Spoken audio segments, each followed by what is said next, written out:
ಎಲ್ಲರಿಗೆ ನಮಸ್ಕಾರ.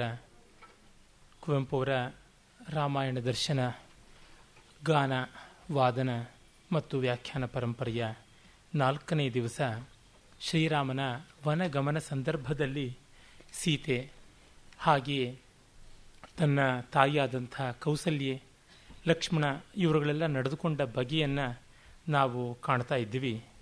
ಅಲ್ಲಿಯ ಮುಂದಿನ ಭಾಗಗಳು ಮತ್ತಷ್ಟು ಮಾರ್ಮಿಕವಾದವು, ಇನ್ನಷ್ಟು ಹೃದಯ ಭೇದಕವಾದವು.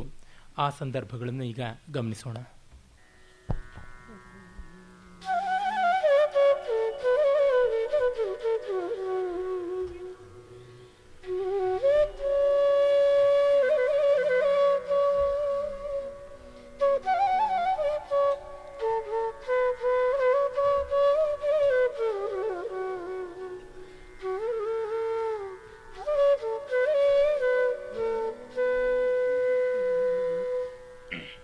ಕೋಮಳೆ ಲತಾಂಗಿ ತಳಿರಡಿಯ ನಿಂಬಿಸರುಗ ಶರೀರ ಕಲ್ಮುಳ್ಳಿಡಿದ ಕಾನನಂ ಕಣ್ಗೆ ದೂರಕ್ಕೆ ನುಣ್ಪುದೋರ್ತಡಂ ಬಾಳ್ಕೆ ಗತಿ ದಾರುಣಂ ಕೋಮಳೆ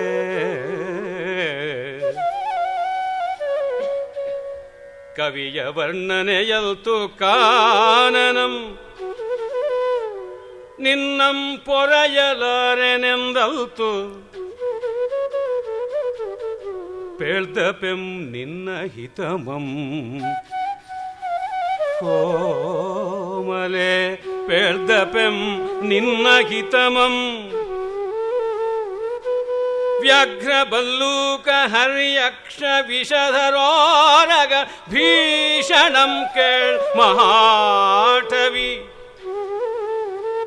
ವ್ಯಾಘ್ರ ಭಲ್ಲೂಕ ಹರ್ಯಕ್ಷ ವಿಷಧರೋರಗ ಭೀಷಣಂ ಕೇಳ್ ಮಹಾಟವಿ ಮೇಘ ಚುಂಬಿತ ಗಿರಿಯ ಚೂಡದಿಂದ ಆರ್ಭಟಿಸಿ ಧುಮ್ಮಿಕ್ಕು ವರ್ಭಿಯಾಘಾತದಿಂ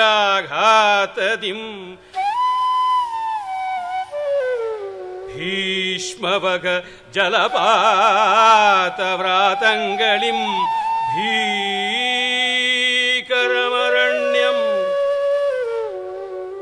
ಪಗಲೊಳುಂ ನಾದಮತಿ ಕರ್ಕಶಂ ಭಯಂಕರಂ ಪಗಲೊಳ್ ನಾದಮತಿ ಕರ್ಕಶ ಭಯಂಕರಂ ಅಂತೆಮೇಣ್ ഇരുളും ഘോരാന്ധ മധ്യമം പീർതു മൂർച്ഛകെ സന്ത മൗനമതി നിഷ്ഠുരം മധ്യമം പീർതു മൂർച്ഛകെ സന്ത മൗനം അതിഭീനിഷ്ഠുരം ಕಠಿಣಂ ಭಯಾನಕಂ ಹೃದಯ ಭಾರಂ ಮಹಾಕ್ರೂರಂ ಅಂಗನೆ ಬೇಸಗೆಯೋದವಾನಳನಿಂದೆ ಮಳೆಗಾಲವೆಡೆಬಿಡದೆ ಗಿಡಿದು ಹೊಡೆಯುವ ಜಡಿಯ ಕರಕರೆಯ ಕಾಟದಿಂದ ಅಸಖ್ಯಮಲ್ತೆ ಮಳೆಗಾಲವೆಡಬಿಡದ ಕಿಡಿದು ಕೊಡೆಯುವ ಜಡಿಯ ಕರಕರೆಯ ಕಾಟದಿಂದ ಅಪಸಖ್ಯಮಲ್ತೆ ಕಾನನಂ ಆ ಕೆಸರಿನಲಿ ಮುಳ್ಳಿನಲಿ ಹಳ್ಳ ಕೊಳ್ಳಂಗಳಲ್ಲಿ ಪಗಲೆಲ್ಲಮಂ ಬಟ್ಟೆಯರಿಯದ ಪಳುವದಲ್ಲಿ ಸುತ್ತಿ ಸುತ್ತಿ ಸುತ್ತಿ ಸುತ್ತಿ ಬಳಲಿ ಬರೇ ಮಲಗುದಾಣಂ ತೊಯ್ದ ಎರೆಯ ಸಜ್ಜೆ ಮಲಗುದಾಣಂ ತೊಯ್ದೆರೆಯ ಸಜ್ಜೆ ಬೆಂದ ಷಡುರಸ ತುಣಿಸೆ ಕೇಳ್ ಕರುಳ್ ಕೊರೆವವಾಲ್ ಕುಳಿರಿಡಿದ ಪಣ್ವಳಂ ಕರುಳ್ ಕೊರೆವವಾಲ್ ಕುಳಿರಿಡಿದ ಪಣ್ಪಳಂ ಗಡ್ಡೆ ಗೆಣಸೆಯೇ ತಿನಲ್ಗತಿ ಲಲಿತೆ ಹಾಸಲರುವೆಗಳೆಲ್ಲಿ ಚಳಿವೊಳ್ತು ತಾನಡಿಯಿಡಲ್ ಹೊದೆದುಡುವುಗಳೆಲ್ಲಿ ಚಳಿವೊಳ್ತು ತಾನಡಿಯಿಡಲ್ ಹೊದೆದು ಉಡುಗೆಗಳೆಲ್ಲಿ ಸುಖಲೇಶಮಂ ಸುಳಿಯದು ಅತಿ ಕಠಿಣ ಅಕ್ಕೆ ರಾಜಪುತ್ರಿ ಲತಾಂಗಿ ನೀನ್ ಎಂತೊಯ್ದ ಪೆಂಪೇಳ್ ನಿನ್ನ ಎಂತೊಯ್ದ ಪೆಂಪೇಳ್ ಲತಾಂಗಿ ನಿನ್ನನು ಎಂತು ಒಯ್ದ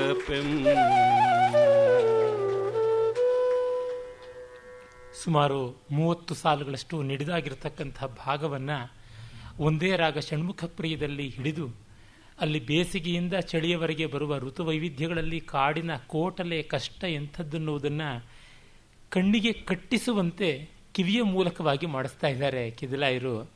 ಆ ಕುಳಿರ್ ನಡುಕ ಚಳಿ ಅಂದವಾಗ ವೇಣುವವರಾದರೂ ಅಷ್ಟೇನೆ ಅಲ್ಲಿ ಕೊಡ್ತಾ ಇದ್ದಂಥ ಸ್ವರ ಸಂಕ್ರಮ ಕಂಪಿತಗಳು ಇವರ ಹಾಡಿಕೆ ಅದನ್ನು ನೋಡಿದಾಗ ನಿಜವಾಗಿ ಕುವೆಂಪು ಅವರು ಬದುಕಿದ್ದು ಈ ವಾಚನವನ್ನು ಕೇಳಬೇಕಾಗಿತ್ತು ಅಂತ ಅನಿಸುತ್ತದೆ.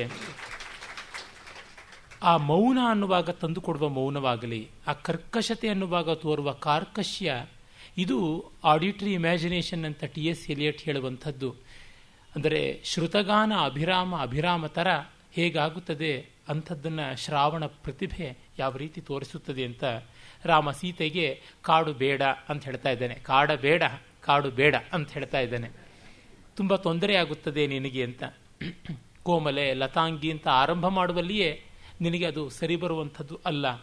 ತಳಿರಡಿಯ ನೀ ಅಂದರೆ ಚಿಗುರಿನ ಎಲೆಯಷ್ಟು ಚಿಗುರಿನಂತೆ ಕೋಮಲವಾಗಿರುವ ಪಾದ ಉಳ್ಳವಳೆ, ಬಿಸರುಹ ಶರೀರೆ ಕಮಲದಂತೆ ನುಣುಪಾದ ಕೋಮಲವಾದ ಸೂರ್ಯಕಾಂತಿಗೆ ಕಂದು ಹೋಗುವಂಥ ಶರೀರವುಳ್ಳವಳೆ, ನಿನಗೆ ಕಲ್ಲು ಮುಳ್ಳುಗಳ ಕಾಡು ಹೇಗಾಗುತ್ತದೆ?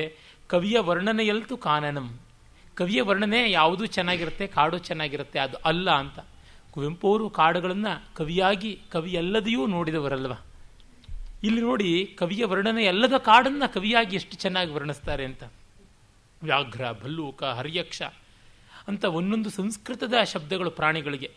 ವ್ಯಾಘ್ರ, ಹುಲಿ ಅನ್ನೋದಕ್ಕೂ ವ್ಯಾಘ್ರ ಅನ್ನೋದಕ್ಕೂ ಆ ಶಬ್ದದಲ್ಲಿ ಎಷ್ಟು ವ್ಯತ್ಯಾಸ ಇದೆ ನೋಡಿ. ಹುಲಿ ಅಂದರೆ ಆ ಹುಲಿಯ ಅಬ್ಬರ ಅಟ್ಟಹಾಸ ಗೊತ್ತಾಗೋಲ್ಲ, ವ್ಯಾಘ್ರ ಅನ್ನುವಾಗ ಗೊತ್ತಾಗುತ್ತದೆ. ಭಲ್ಲೂಕ, ಕರಡಿ ಅಂತಂದರೆ ಅಷ್ಟಾಗಿ ಗೊತ್ತಾಗೋಲ್ಲ. ಭಲ್ಲೂಕ ಅನ್ನುವಾಗ ಬಾಯಿ ತುಂಬ ಅಬ್ಬಕಾರವನ್ನು ಒತ್ತಿ ಹಿಡಿದು ಲಕಾರಕ್ಕೆ ಒತ್ತು ಹಾಕಿ ಊ ಅಂತ ದೀರ್ಘ ಹಾಕಿ ಮಾಡಿದಾಗ ಬರತಕ್ಕಂಥದ್ದು ಆ ಕರಡಿಯ ಕೋಲಾಹಲ. ಇನ್ನು ಹರ್ಯಕ್ಷ, ಕನ್ನಡದಲ್ಲಿ ಸಿಂಗ ಅಂತಾರೆ ಸಿಂಹಕ್ಕೆ ತದ್ಭವವಾಗಿ, ಇನ್ಯಾವುದೂ ಇಲ್ಲ. ಆದರೆ ಹರ್ಯಕ್ಷ ಅಂದಾಗ ಬರತಕ್ಕಂಥ ಸಿಂಹದ ಶಬ್ದನಾದ, ಅದರ ಕರ್ಕಶತೆ ಅದು ದೊಡ್ಡದು. ಮತ್ತು ವಿಷಧರೋ ರಗ, ಹಾವಿಗೆ. ಹೀಗೆಲ್ಲ ಹೇಳ್ತಾ ಸಂಸ್ಕೃತ ಶಬ್ದ ಎಲ್ಲಿ ಬಳಸಬೇಕು ಅಲ್ಲಿ ಬಳಸಿದಾಗ ಬರುವ ಪರಿಣಾಮ ದೊಡ್ಡದು. ಇಲ್ಲ ಸಂಸ್ಕೃತ ಬೇಡ ಮತ್ತೊಂದು ಬೇಡ ಅಂತಂದರೆ ನೀವೂ ಬೇಡ ನಮಗೆ ಅಂತ ರಸಿಕರು ಹೇಳಬೇಕಾದ ಸ್ಥಿತಿ ಬಂದುಬಿಡುತ್ತೆ. ಮತ್ತು ಗಿರಿಯ ತುದಿಯಿಂದ ಆರ್ಭಟಿಸಿ ಧುಮ್ಮಿಕ್ಕುವ ಅರ್ಬಿ ಅಂತಂದರೆ ಕಿರಿದಾದ ಜಲಪಾತ. ಮತ್ತು ಭೀಷ್ಮವ ಜಲಪಾತ ವ್ರಾತ, ಅದು ಒಂದು ಜಲಪಾತ ಅಲ್ಲ, ಜಲಪಾತ ಸಮೂಹ. ಹೀಗೆಲ್ಲ ಇರುತ್ತೆ. ಪಗಲೊಳು ನಾದಮಯಂ ಅತಿ ಕರ್ಕಶಂ. ಇನ್ನು ರಾತ್ರಿ ಘೋರಾಂಧಕಾರದ ಕತ್ತಲೆಯ ಮದ್ಯವನ್ನು ಕುಡಿದು ಮೂರ್ಛೆಗೆ ಸಂದ ಕಾಡಿನ ಮೌನವೂ ಅತಿ ನಿಷ್ಠುರ ಅಂತಾರೆ. ಇಷ್ಟು ಅದ್ಭುತವಾದಂಥ ರೂಪಕಗಳನ್ನು ಮಾಡ್ತಾರೆ ನೋಡಿ. ಕಠಿಣಂ ಭಯಾನಕಂ ಹೃದಯ ಭಾರಂ ಮಹಾಕ್ರೂರಂ. ಇಲ್ಲಿ ಎಷ್ಟು ಬೇಕಾದರೂ ಪುನರುಕ್ತಿ ಬರಬಹುದು. ಕಾರಣ ಸೀತೆಗೆ ಹೆದರಿಕೆಯಾಗಿ ಈ ದಾರಿಯಿಂದಲಾದರೂ ಬರದೇ ಇರಲಿ ಅನ್ನೋದ್ರಿಂದ ಮತ್ತೆ ಮತ್ತೆ ಮತ್ತೆ ಮತ್ತೆ ಒತ್ತಿ ಹೇಳಿದ್ರೆ ಏನು ತೊಂದರೆ ಇಲ್ಲ. ಮತ್ತೆ ಬೇಸಿಗೆ ಕಾಳ್ಗಿಚ್ಚಿನಿಂದ ಒದ್ದಾಡುವಂತೆ ಆಗುತ್ತದೆ. ಮಳೆಗಾಲ ಬೆಡಬಿಡದೆ ಹಿಡಿದು ಹೊಡೆಯುವ ಜಡಿಯ ಕರೆಯ ಆ ಜಡಿ ಮಳೆಯ ಆರ್ಭಟ ಇದ್ದಂತೆ, ಏಕತಾನತೆ ಇದ್ದಂತೆ ಅವರ ವಾಚನ ಮಾಡಿದ ರೀತಿ ನೋಡಿದ್ರಲ್ಲ ಹಾಗಿರುತ್ತದೆ. ಇನ್ನು ಅಪಸಹ್ಯ, ಬಹಳ ಕಷ್ಟ ಸಹಿಸಿಕೊಳ್ತಕ್ಕಂಥದ್ದು. ಮುಳ್ಳು, ಹಳ್ಳ, ಕೊಳ್ಳ, ಕೆಸರು, ಮತ್ತೆ ಸುತ್ತಿ ಸುತ್ತಿ, ಅದು ಒಂದು ಬಾರಿ ಮತ್ತೆ ಸುತ್ತಿ ಅಂತ ಇದ್ದರೆ ಅವರು ವಾಚನ ಮಾಡುವಾಗ ಸುತ್ತಿ ಸುತ್ತಿ ಸುತ್ತಿ ಅಂತ ಹಲವಾರು ಬಾರಿ ಸುತ್ತಿಸಿದರು. ಕಾಡಿನ ಬಳಲಿಕೆ ಏನು ಅನ್ನೋದನ್ನು ತೋರಿಸಿದರು. ಕವಿಭಾವವನ್ನು ಅರಿತು ಮಾಡಬೇಕಾದದ್ದು ಹಾಗೆ. ಎಂ ಡಿ ರಾಮನಾಥನ್ ಅವರು ನನುಪಾಲಿಂಪ ನಡಚಿ ವಚ್ಚಿತಿವೋ ಅನ್ನೋ ತ್ಯಾಗರಾಜರ ಮೋಹನರಾಗದ ಪ್ರಸಿದ್ಧ ಕೃತಿಯನ್ನು ಹಾಡುವಾಗ ಅಲ್ಲಿ ನಡಚಿ ವಚ್ಚಿತಿವೋ, ನಡೆದು ಬಂದಿಯೇನೋ ನನ್ನನ್ನು ಕಾಪಾಡೋದಕ್ಕೆ ಅಂದರೆ ಅವರು ನಡಚಿ ನಡಚಿ ನಡಚಿ ನಡಚಿ ನನ್ನೂಪ ಲಿಂಪ ನಡಚಿ ಆ ರೀತಿಯಾಗಿ ಅವರು ಮೋಹನಕ್ಕೆ ತಗೊಂಡ್ರು. ನನ್ನ ಮೋಹನ ಎಲ್ಲಿ ಅದಲ್ಲ. ಹೀಗೆ ಆ ಸುತ್ತಾಡುವುದನ್ನು ಆ ರೀತಿ ಕಲ್ಪಿಸಿಕೊಡಬೇಕಾದದ್ದು ಗಾಯಕ ಮಾಡತಕ್ಕಂಥದ್ದು. ಅದು ಅಂದರೆ ಗಾನವೇ ಕಾವ್ಯಕ್ಕೊಂದು ವ್ಯಾಖ್ಯಾನವಾಗತಕ್ಕಂಥದ್ದು ಬಹಳ ಮುಖ್ಯ. ಆಮೇಲೆ ಮಲಗುದಾಣಂ, ಮಲಗುವುದಕ್ಕೆ ಎಲ್ಲಿ ಒದ್ದೆಯಾಗಿರ್ತಕ್ಕಂಥ ಹುಲ್ಲು ಹಾಸು, ಇನ್ನು ತಿನ್ನೋದಕ್ಕೆ ಕರುಳು ಕತ್ತರಿಸ್ತಕ್ಕಂಥ ತಣ್ಣಗಿರ್ತಕ್ಕಂಥ ಹಣ್ಣು ಹಂಪಲು. ಬಹಳ ಚೆನ್ನಾಗಿರುತ್ತೆ ಹಣ್ಣು ಹಂಪಲು ಅಂತ ಫ್ರಿಜ್ಜಿಂದ ಹಾಗೆ ಅನಾಮತ್ತಾಗಿ ತೆಗೆದು ಚಳಿಗಾಲದಲ್ಲಿ ತಿಂದರೆ ಗೊತ್ತಾಗುತ್ತದೆ ಅವುಗಳ ತಂಪಲು ಯಾವ ರೀತಿ ಇರುತ್ತೆ ಅಂತ. ಇನ್ನು ಉಡಲಲ್ಲಿ ಹೊದೆಯಲಲ್ಲಿ ಯಾವುದೂ ಇಲ್ಲ ಬೇಡ ಅಂತ. ಆದರೆ ಸೀತೆ ಸೇರಿಗೆ ಸವಾ ಸೇರು ಅನ್ನುವಂಥವಳು ನೋಡಿ ಹೇಳ್ತಾಳೆ,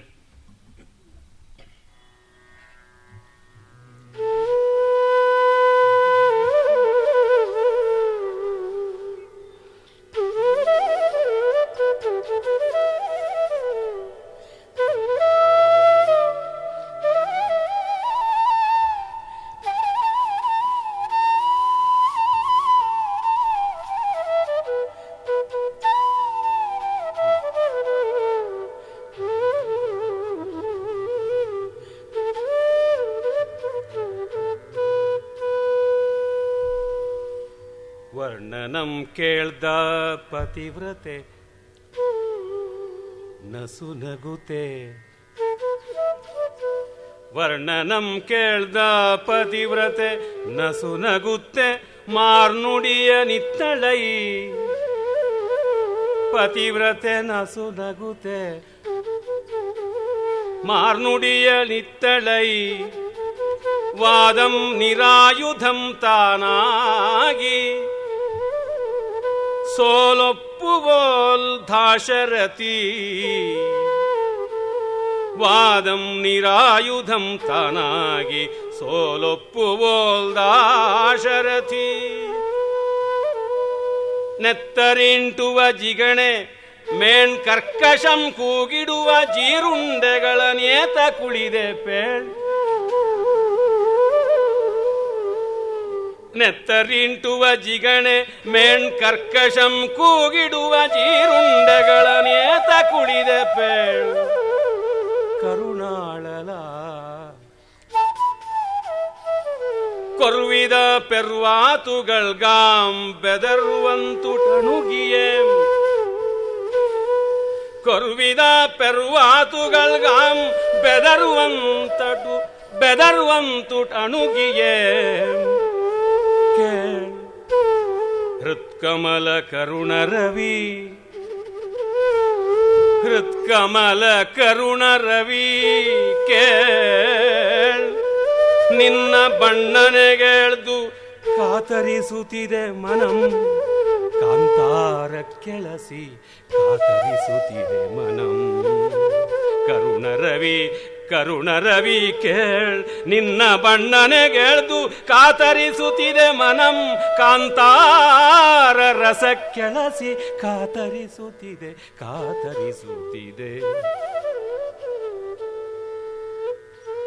ಮನದನ್ನ ನನ್ನುಸಿರು ನಿನ್ನುಸಿರೊಳು ಒಂದಾದುದೆಂದು ನಿನ್ನಂಗಮಂ ಕಂಡೆ ನಾ ಮೊದಲ್ಗೊಂಡು. ಮನದನ್ನ ನನ್ನುಸಿರು ನಿನ್ನುಸಿರೊಳೊಂದಾದುದೆಂದು ನಿನ್ನಂಗಮಂ ಕಂಡೆ ನಾ ಮೊದಲ್ಗೊಂಡು.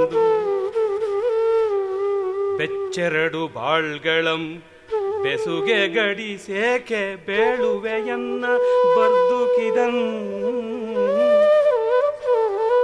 ಬೆಚ್ಚೆರಡು ಬಾಳ್ಗಳಂ ಬೆಸುಗೆ ಗೆಡಿಸೇಕೆ ಬೇಳುವೆಯನ್ನ ಬರ್ದುಕಿದನ್. ತಂದೆ ತಾಯಿಗಳ ನಗಲು ಎಲ್ಲವೂ ನೀನೆಂದು ಕೈವಿಡಿದು ನಂಬಿದಿ ದಿನಾರ್ತೆಯಂ.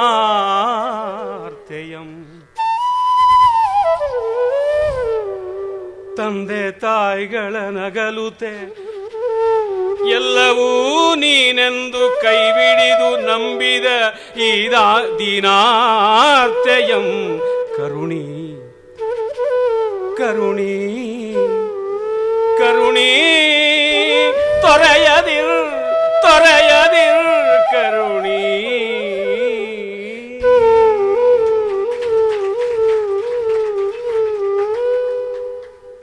ಅದ್ಭುತವಾದ ಹಿಂದೋಳ ಗಂಡನ ವರ್ಣನೆಯನ್ನು ಕೇಳ್ತಾ, ಸಾಕಪ್ಪ, ಇನ್ನೂ ಉಳಿಸಬೇಕಾಗಿತ್ತು, ಇನ್ನೂ ಬೆಳೆಸಬೇಕಾಗಿತ್ತು, ಅದ್ಯಾತಕ್ಕೆ ರಕ್ತ ಹೀರತಕ್ಕಂಥ ಜಿಗಣೆಗಳನ್ನು, ಜೀರನೆ ಚೀತ್ಕಾರ ಮಾಡತಕ್ಕಂಥ ಜೀರುಂಡೆಗಳನ್ನು ಬಿಟ್ಟೆ ಅಂತ.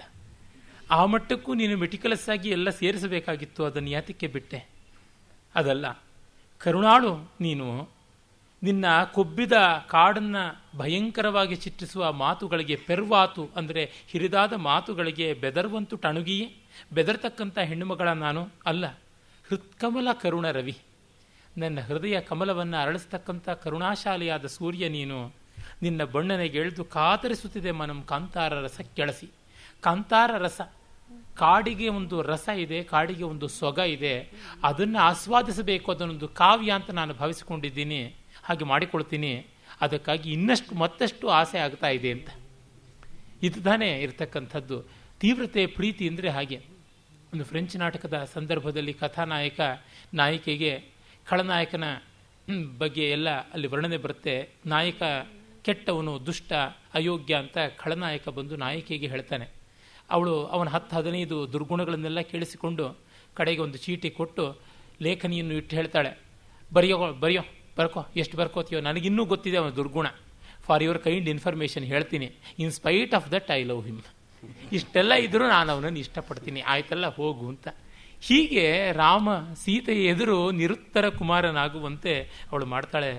ಏಕದೇಹನ್ಯಾಯದಿಂದ ಬಾಳ್ತಾ ಇದ್ದೀವಿ, ನಮ್ಮನ್ನು ಸೀಳತಕ್ಕಂಥ ಪಾಪಕಾರ್ಯಕ್ಕೆ ನೀನು ಯಾಕೆ ಕೈ ಹಾಕ್ತೀಯ ದಾಶರಥಿ, ಬೇಡ ಅಂತನ್ನುವಂಥದ್ದು. ಇದು ಅಸಾಧಾರಣವಾದ ಸ್ತ್ರೀತ್ವದ ಅಷ್ಟೇಕೆ ಸಾಂಗತ್ಯದ ಫ್ರೆಂಡ್ಶಿಪ್ ಅಂತ ಯಾವುದಿದೆ ಅದರ ಪರಾಕಾಷ್ಠೆಯಾಗಿ ತೋರ್ತಕ್ಕಂಥದ್ದು. ಛಾಯೇ ವಾನುಗತಾ ಸದಾ ಅನ್ನುವ ಮಾತು ರಾಮಾಯಣದ್ದು ಇಲ್ಲಿ ಅನ್ವರ್ಥವಾಗುತ್ತದೆ. ಇನ್ನು ಲಕ್ಷ್ಮಣ ಬಿಡ್ತಾನೆಯ, ಮರನ ಬುಡದಲ್ಲಿ ನೆಳಲ್ ಬೀಳುವಂತೆ ಕಾಲ್ಗೆರಗಿ ಮೇಲೆಳ್ದ ನಿಲ್ಲಂ.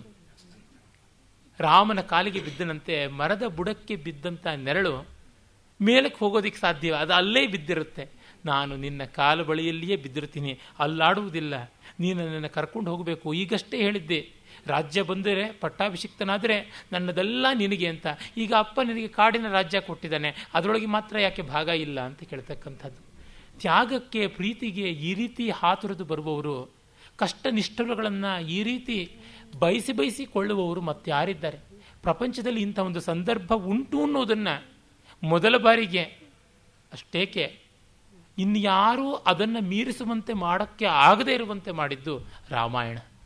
ರಾಮಾಯಣದ ಅತಿಶಯ ಇರ್ತಕ್ಕಂಥದ್ದಲ್ಲೇ the first and the best model of affection and belongingness. ಇನ್ನು ಎಲ್ಲಿಯೂ ಕಾಣತಕ್ಕಂಥದ್ದಲ್ಲ.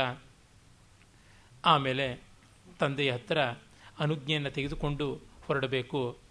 ಮತ್ತು ಸೀತಾರಾಮರಿಗೆ ದಿವ್ಯ ವಸ್ತ್ರಗಳೇ ಇರಲಿ, ಮತ್ತಿನ್ಯಾವುದು ಈ ರೀತಿಯಾದ ಕಷ್ಟ ಕಾರ್ಪಣ್ಯಗಳು ಬೇಡ, ನಾರು ಬಟ್ಟೆ ಅಂತಂದರೆ ಒಪ್ಪುವುದಿಲ್ಲ.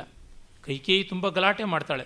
ಚತುರಂಗ ಸೈನ್ಯಮಂ ಪರಿವಾರಮಂ ಧನಿಕ ವರ್ತಕ ವ್ರಾತಮಂ ಕಾಡ ಪರಿಚಯವುಳ್ಳ ಬೇಡ ಪಡೆಯಂ ಚತುರ್ದಶ ವತ್ಸರಂಗೆ ಬೇಳ್ಪನಿತುಂ ಆಹಾರ ಭೋಗ ಸಾಮಗ್ರಿಯಂ ಕಂದನೊಡನೆಯೇ ಕಳುಹಿಸು ಆತಂಗೆ ಕಾನನಂ ಕೋಸಲಕ್ಕಿಂ ಸುಖಂ ಅಪ್ಪಂತೆ ಅಂತಂದಾಗ ಸಿಕ್ಕಾಪಟ್ಟೆ ಕೋಪ ಬಂದ್ಬಿಡುತ್ತೆ. ತಪದ ಸಂಪದಕ್ಕಾಗಿ ವಿಪಿನ ಕೈದುತ್ತಿರೆ ಸೇನೆಯ ಸೇವೆ ತಾವೇಕೆ, ಧನಿಕ ವರ್ತಕರೇಕೆ, ಮೇಣ್ ಬೇಡ ಪಡೆಯೇಕೆ, ನೀಡಂ ಅನಿತುಮಂ ಭರತ ಸೋದರಗೆ. ರಾಮ ಹೇಳುವುದು, ಕಾಡಿಗೆ ಹೋಗೋ ನಮಗೆ ಇವೆಲ್ಲ ಯಾತಕ್ಕೆ ಬೇಡ, ನೀಡುವಡೆ ಕಾಡಿನೋಳು ಕಂದ ಮೂಲಮನ ಅಗಿಯ ಕುದ್ದಾಲ ಒಂದಿರಲಿ, ಕನಿತ್ರಂಪಿಟ ಕಂಚೋಭೆ ಸಮಾನಹಿತ ಸತ್ವರಂ ಮೂಲದಲ್ಲಿ ಬರುವಂಥ ಮಾತು. ಅಷ್ಟು ಕೊಡಿ, ಗುದ್ದಲಿ ಬುಟ್ಟಿ ಕೊಡಿ ಸಾಕು, ಕೊಡಿಮೊಂದು ಬುಟ್ಟಿಯಂ ಪಣ್ಪಲಂಗಳ ನಾಯ್ದು ತುಂಬಲ್ಕೆ, ಕೇಳ್ದದಂ ಕೈಂಕರ್ಯಮಂ ಸಲ್ಲಿಪೋಲ್ ಕುಬ್ಜೆ ಸಂಭ್ರಮದಿ ತಂದು ನೀಡಿದಳು ಒಡನೆ ನಾರುಡೆ ಎಲ್ಲರೂ ಶಪಿಸುತ್ತಿರಲ್ಕೆ. ಮೂಲದಲ್ಲಿ ಹಾಗೆ, ಅದೆಲ್ಲಿಂದ ಸಜ್ಜು ಮಾಡ್ಕೊಂಡು ಬಂದಿದ್ಲೋ ನೋಡಿ. ಅವಳ ಪ್ಲ್ಯಾನ್ ಅಂದರೆ ಪ್ಲ್ಯಾನು, ಈ ಯಾವ IIM ಪ್ರಾಡಕ್ಟು ಕೂಡ ಇಲ್ಲ ಶೂರ್ಪಣಕ್ಕೆ ಎದುರಿಗೆ. ಅಂಥ ಮಾಸ್ಟರ್ ಪ್ಲ್ಯಾನು ಅವಳು ಹಾಕಿರ್ತಕ್ಕಂಥದ್ದು. ಆಮೇಲೆ ಎಲ್ಲರೂ ಅಳ್ತಾರೆ. ಸೀತೆ ನಾರು ಬಟ್ಟೆ ಉಟ್ಟಾಗ ಸಂತೋಷಪಟ್ಟಿದ್ದು ಒಬ್ಬಳೇ ಅಂತೆ. ಮಂಥರೆ ಗೆಂಟರೊಳ್ ನಿಂದು ಸಂಕಟವ ನಿಕ್ಷಿಸಿದಳ್ ವಿಕಟ ಕಂಟಕಿದೆ. ರೋಮಾಂಚನ ಆಗಿ ಪಕ್ಕದಲ್ಲೇ ನಿಂತು ಆಹಾ ಅಂತೂ ಸೀತೆಗೆ ನಾರುಡೆ ಉಡಿಸಿಬಿಟ್ಟೆ ಅಂತ ಸಂತೋಷ ಪಟ್ಟಳಂತೆ.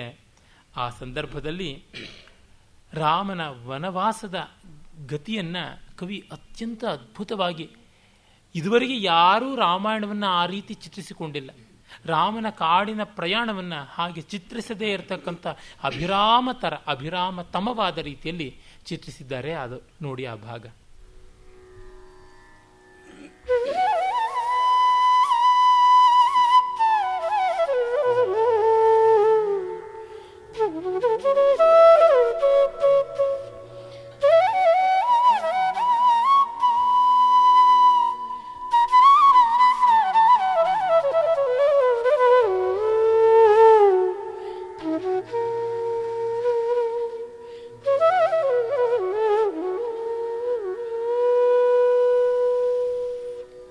ರಾಜಧಾನಿಯ ಮೇಲೆ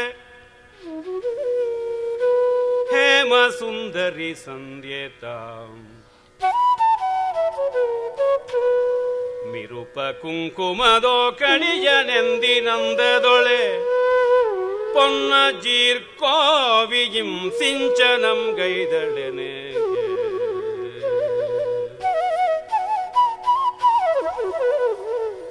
ಹೇಮ ಸುಂದರಿ ಸಂಧ್ಯತಾಂ ಮಿರುಪ ಕುಂಕುಮದೋ ಕಳಿಯನೆಂದಿನಂದದೊಳೆ ಪೊನ್ನ ಜೀರ್ಕೋವಿಯಿಂ ಸಿಂಚನಂ ಗೈದಳೆನೆ ರಂಗಿಸಿತು ಸಂಧ್ಯೆ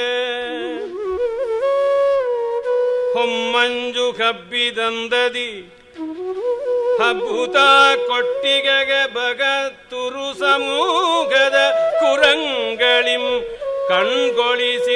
ಕಣ್ಗೊಳಿಸುತ್ತೇರ್ದ ಗೋಧೂಳಿಗೆ ಆ ಧೂಳಿಯಂ ಮೀರ್ದುದಕ್ಕೆದುರಾಗಿ ಪರಿದು ಬಂದ ಬೇರೆ ಕೆಂದೂಳಿವನಲೊಂದು ಕಂಡಾಕ್ರಶೀವಲಂ ಬೇಸಾಯದಾಯಾಸದಿಂಬಳಲ್ಲಿ ಗುಡಿಸಲ್ಗೆ ತನ್ನಾರಿನೆತ್ತುಗಳೊಡನೆ ಪಿಂತಿರ್ಗುತ್ತಿರ್ದ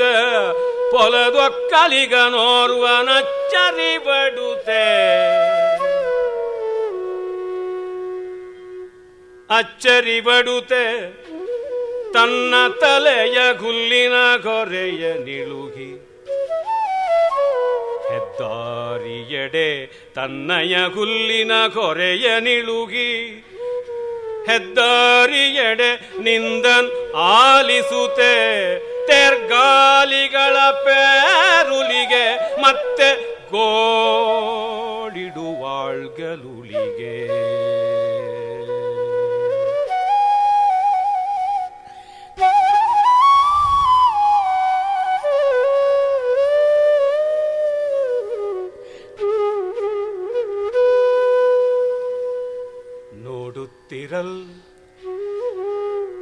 ನೋಡುತ್ತಿರಲ್ ಕಣ್ಗೆ ಬೀಳ್ದತ್ತು ಭೋಂಕನೆಯೇ ನಡೆಗೊಂಡುದೋ ಸಾಕೇತ ಪತ್ತನ ಮೆನಲ್ಕೆ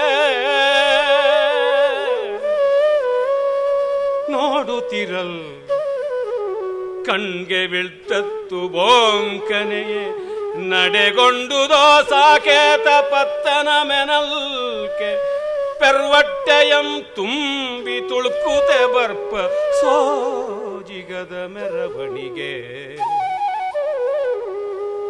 ರಥ ಮುಂದೆ ಪರಿದೋಡುತ್ತಿರ್ತತ್ತದಂ ಬೆಂಬಿಡಿದು ವಿವಿಧ ವರ್ಗದ ಮಂದಿ ಸಂದಣಿಸಿ ಪರಿದುದೈ ರಥ ಮುಂದೆ ಪರಿದೋಡುತ್ತಿದ್ದತ್ತು ಅದಂ ಬೆಂಬಿಡದೆ ವಿವಿಧ ವರ್ಗದ ಮಂದಿ ಸಂದಣಿಸಿ ಪರಿದುದೈ ಪುರ್ಚಮರ್ದಂತೆ ಪರಿದುದೈ ಪುರ್ಚು ಅಮರ್ದಂತೆ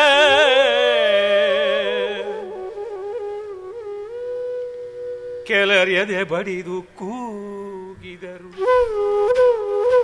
ಕಿಳ್ತು ನವಿರಂ ಮುಡಿಗೆದರಿ ಗೋಳಾಡಿದರು ಕೆಲರೆದೆ ಬಡಿದು ಕೂಗಿದರು.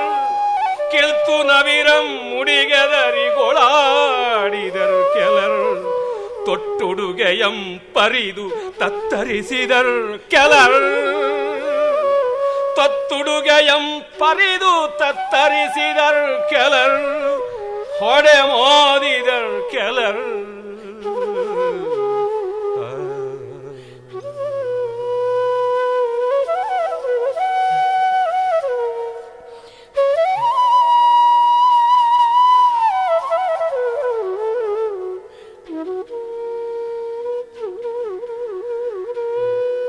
ವಿಸ್ಮಿತ ಕೃಷೀವಲಂ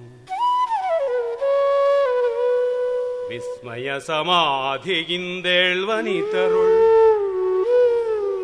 ವಿಸ್ಮಿತ ಕೃಷೀವಲಂ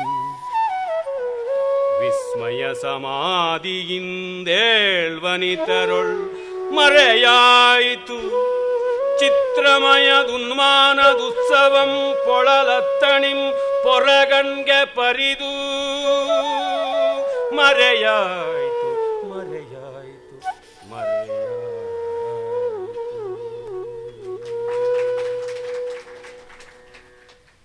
ನೋಡಿ, ಒಂದು ರಾಗವನ್ನು 2 ಬಾರಿ ಬಳಸಿದ್ರು ಬೃಂದಾವನಿ. ಮೊದಲಿಗೆ ಹಾಡಿ ಆ ಮಧ್ಯದಲ್ಲಿ ಶಿವರಂಜನಿಯನ್ನು ತಂದು ಮತ್ತೆ ಬೃಂದಾವನಿಯಿಂದಲೇ ಮುಗಿತಾಯ ಮಾಡಿದ್ರು. ಬಹಳ ಅದ್ಭುತವಾದಂಥ ಆ ರಾಗ ಕಲ್ಪನೆ ಕೂಡ ಆಗಿದೆ. ಕಾರಣ ಇಷ್ಟೇ, ರಾಮ ವನವಾಸಕ್ಕೆ ಹೊರಟ ಅಂದಾಗ ಇಡೀ ಅಯೋಧ್ಯೆಯೇ ತತ್ತರಿಸಿ ಹತ್ತು ಕಾತರಿಸಿ ಗೋಳಾಡಿ ಹಾತರಿದು ಹಂಬಲಿಸಿ ಅವನ ಹಿಂದೆ ಹೊರಟ. ಅದು ದೊಡ್ಡ ಅಗ್ನಿ ಯಾತ್ರೆ ಅಥವಾ ಅಶ್ರು ಯಾತ್ರೆ ಅಂತ ಬೇಕಾದ್ರೆ ಕರೀಬಹುದು. ಅಂತರಂಗದ ದಾವಾನಲ, ರಾಮನ ವಿರಹದ ದಾವಾನಲ, ಮತ್ತೆ ಹೊರಗಡೆ ಅದು ಅಭಿವ್ಯಕ್ತವಾಗತಕ್ಕಂಥ ಶೋಕ, ಹೀಗಿದ್ದದ್ದು. ಆದರೆ ಅಯೋಧ್ಯೆಯ ಆಚೆಗೆಲ್ಲೋ ಒಬ್ಬ ರೈತ ಇದ್ದಾನೆ, ಅವನಿಗೇನು ಗೊತ್ತಾಗುತ್ತೆ? ಎಂಥದ್ದು ಗೊತ್ತಾಗುವುದಿಲ್ಲ. ಅವನ ಪಾಡಿಗೆ ಅವನಿರ್ತಾನೆ. ನಿಜ, ರಾಮ ದೊಡ್ಡವನು, ರಾಮಾಯಣ ದೊಡ್ಡದು, ಎಲ್ಲವೂ ನಿಜವೇ. ಆದರೆ ಜಗತ್ತು, ಬದುಕು ಅದಕ್ಕಿಂತ ದೊಡ್ಡದು. ಇದನ್ನು ನಾವು ಮರೆಯೋ ಹಾಗಿಲ್ಲ. ಇದು ರಾಮನಿಗೆ ಅನ್ವಿತವಾದ ಮೇಲಿಂದ ಈ ಕಾಲದ ಹರಾಮರ ಬಗ್ಗೆ ಇನ್ನೇನು ಹೇಳೋದಿದೆ? ಅಂದರೆ ನಾವೇ ಶಾಶ್ವತ, ನಾವೇ ಕೊನೆ, ನಾವು ಬಿಟ್ಟು ಇನ್ಯಾವುದೂ ಇಲ್ಲ ಅಂತ ಅಂದ್ಕೋತೀವಿ. ಆದರೆ ಯಾರನ್ನ ಲೆಕ್ಕಿಸಿದ್ದಾರೆ? ಯಾರನ್ನೂ ಇಲ್ಲ, ಯಾವುದನ್ನೂ ಇಲ್ಲ, ಎಲ್ಲ ಮರೆತು ಹೋಗ್ತಕ್ಕಂಥದ್ದೇ. ಮತ್ತು ಯಾವುದಕ್ಕೆ ಯಾರು ಸ್ಪಂದಿಸೋದು, ಎಷ್ಟು ಮಟ್ಟಿಗೆ ಸ್ಪಂದಿಸೋದು? ನನ್ನ ಕೃತಿಗಳನ್ನು ಯಾರೂ ಓದ್ತಾ ಇಲ್ಲ, ನಮ್ಮ ಮಾತನ್ನು ಯಾರೂ ಕೇಳ್ತಾ ಇಲ್ಲ, ನನ್ನ ಭಾವನೆ ಯಾರೂ ಅರ್ಥ ಮಾಡ್ಕೊಳ್ತಾ ಇಲ್ಲ ಅಂತ ಮತ್ತೆ ಮತ್ತೆ ಬಾಯಿ ಬಡ್ಕೊಳ್ತೀವಿ. ಆದರೆ ಈ ಜಗತ್ತಿಗೆ ಎಲ್ಲಿ ಉಂಟು ನಿನ್ನ ರಗಳೆಗಾರಿಗೆ ಬಿಡುವ ಮಂಕುತಿಮ್ಮ ಅಂತ DVG ಹೇಳ್ತಾರಲ್ಲ, ನಮ್ಮ ರಗಳೆಗಳಿಗೆ ಎಲ್ಲಿ ಅವಕಾಶ ಉಂಟು? ಇಲ್ಲವೇ ಇಲ್ಲ. ಗೋಪಾಲಕೃಷ್ಣ ಅಡಿಗರು ಹೇಳ್ತಾರಲ್ಲ, ಆ ಭೂಮಿ ಗೀತದಲ್ಲಿ ಭೂಮಿ ಹಕ್ಕಿ ಕೊರಳನ್ನು ಹಿಚುಕಿ ಲಾಲಿ ಹಾಡಿದಳು, ಆ ಜಾಮೂನು ನಾದದಲ್ಲಿ ಅಂತ ಬೇರೆ ಒಂದು ವಿಲಕ್ಷಣವಾದ ಹರಿಸಮಾಸವನ್ನು ಮಾಡ್ತಾರೆ. ಆ ನಾದ ಜಾಮೂನಿನಷ್ಟು ಮೃದುವಾದದ್ದು, ರಸಮಯವಾದದ್ದು, ಅಂಟಂಟಾದದ್ದು ಅಂತೆಲ್ಲ. ಹಾಗಿರ್ತಕ್ಕಂಥದ್ದೆಲ್ಲ ಉತ್ಸವ ಮಾಡಿಕೊಟ್ಟವಳು. ಮತ್ತು ಆ ತೆಂಗು ಕಂಗುಗಳ ಯಾವ ಒಂದು ಹೊಂಬಾಳೆ ಇರ್ತದೆ, ಅದನ್ನೆಲ್ಲ ಗೆಲಕಿಗಳ ಹಾಗೆ ಆಡಿಸಿ ಅವಳಿಗೆ ಲಲ್ಲೆಗೆರೆದಿದ್ದಾಳೆ. ಹಾಗೆ ಮಾಡಿದವಳು. ಈ ಮನುಷ್ಯ ಬೆಳಿತಾನೆ, ಬೆಳೆದು ಸಾಯೋದಕ್ಕೆ ಸಿದ್ಧವಾದಾಗ ಅವಳು ಯಾಕೆ ಹಿಂದೆ ಬರ್ತಾಳೆ? ಅವಳಿಗೆ ಮತ್ತೊಂದು ಹೆರಿಗೆ ಬೇನೆ. ಇನ್ನೆಷ್ಟೋ ಉಂಟು ಈ ವಿಶ್ವ ಆ ರೀತಿಯಾದದ್ದು. ಅದನ್ನು ಇಲ್ಲಿ ತೋರ್ಪಡಿಸ್ತಾ ಇದ್ದಾರೆ. ಮಹಾಕವಿಗಲ್ಲದೆ ಸಾಮಾನ್ಯರಿಗೆ ಇಂಥ ವಿಷನ್, ಇಂಥ ದಿವ್ಯ ದರ್ಶನ ಆಗುವಂಥದ್ದಲ್ಲ. ನೋಡಿ, ಆ ಸಾಯಂಕಾಲ ರಾಮ ಹೊರಟ. ಅವನು ಈ ಹೊತ್ತು ರಾತ್ರಿ ಇದ್ದು ಊಟ ಮಾಡಿಕೊಂಡು ಹೋಗಪ್ಪ ಅಂತ ದಶರಥ ಹೇಳಿದ್ರು. ಪ್ರಾಪ್ಸ್ಯಾಮಿ ಆನದ್ಯ ಗುಣಾನ್ ಕೋಮೇಶ್ವಸ್ತಾನ್ ಪ್ರಯಚ್ಛತಿ ಅಪಕ್ರಮಮೇವಾತ ಸರ್ವಕಾಮಯ ರಹಮೃಣೆ. ಈ ಹೊತ್ತು ನನಗೆ ಯಾವ ಸದ್ಗುಣ ಇದೆಯೋ ನಾಳೆ ಅದು ಸಿಗುತ್ತೆ ಅಂತನ್ನುವ ಗ್ಯಾರಂಟಿ ಏನು, ಅನ್ನುವ ದಾಖಲಾತಿ ಏನಿದೆ? ಹಾಗಾಗಿ ಹಿಂದೆ ಹೊರಟು ಬಿಡ್ತೀನಿ ಅಂತ ಅಂದವನು ಸಾಯಂ ಸಂಧಿಯನ್ನು ಮಾಡಿ ಹಾಗೆಯೇ ಹೊರಟ ಅಂತ ಗೊತ್ತಾಗುತ್ತದೆ. ಆಗ ಇಡೀ ಅಯೋಧ್ಯ ಜನ ಅಗ್ನಿಕಾರ್ಯಗಳನ್ನು ಮಾಡ್ತಕ್ಕಂಥ ಓಟುಗಳಿಂದ ಮೊದಲುಗೊಂಡು ತ್ರೇತಾಗ್ನಿಗಳನ್ನು ಇಟ್ಟುಕೊಂಡಂಥ ಪೌಂಡರೀಕ ವಾಜಪೇಯಾದಿಗಳನ್ನು ಮಾಡಿರತಕ್ಕಂಥ ದೀಕ್ಷಿತರು ಯಾರಿದ್ದಾರೆ ಅವರೆಲ್ಲರೂ ಕೂಡ ಹಿಂಬಾಲಿಸಿದರು. ವರ್ತಕರು ಹಿಂಬಾಲಿಸಿದರು, ಹರತಾಳ ಮಾಡಿದ್ರು.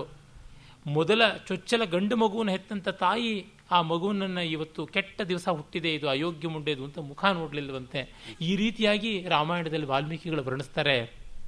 ಆದರೆ ರಾಜಧಾನಿಯಿಂದ ಆಚೆಗೆ ಯಾವುದೋ ಒಂದು ಊರಾಚೆಗಿರ್ತಕ್ಕಂಥ ಹಳ್ಳಿಯ ಹತ್ತಿರದ ಒಬ್ಬ ರೈತನಿಗೆ ಇವೆಲ್ಲ ಹೇಗೆ ಗೊತ್ತಾಗುತ್ತೆ? ಅದೇನು ಟೆಲೆಕ್ಸ್ ಮೆಸೇಜೇ, ಸೆಲ್ಫೋನೇ ಅಥವಾ ಸ್ಯಾಟಲೈಟ್ ಕನೆಕ್ಷನ್ನೇ, 24 ಅವರ್ಸ್ದು 365 ಡೇಸು ಇರತಕ್ಕಂಥ 500-600 ಚಾನೆಲ್ಗಳೇ, ಅಥವಾ ಸಾಯಂಕಾಲದ, ಮಧ್ಯಾಹ್ನದ, ಅಪರಾಹ್ನದ, ಮಧ್ಯರಾತ್ರದ ವಾರ್ತಾಪತ್ರಿಕೆಗಳೇ, ಯಾವುದು ಏನೂ ಇಲ್ಲವಲ್ಲ.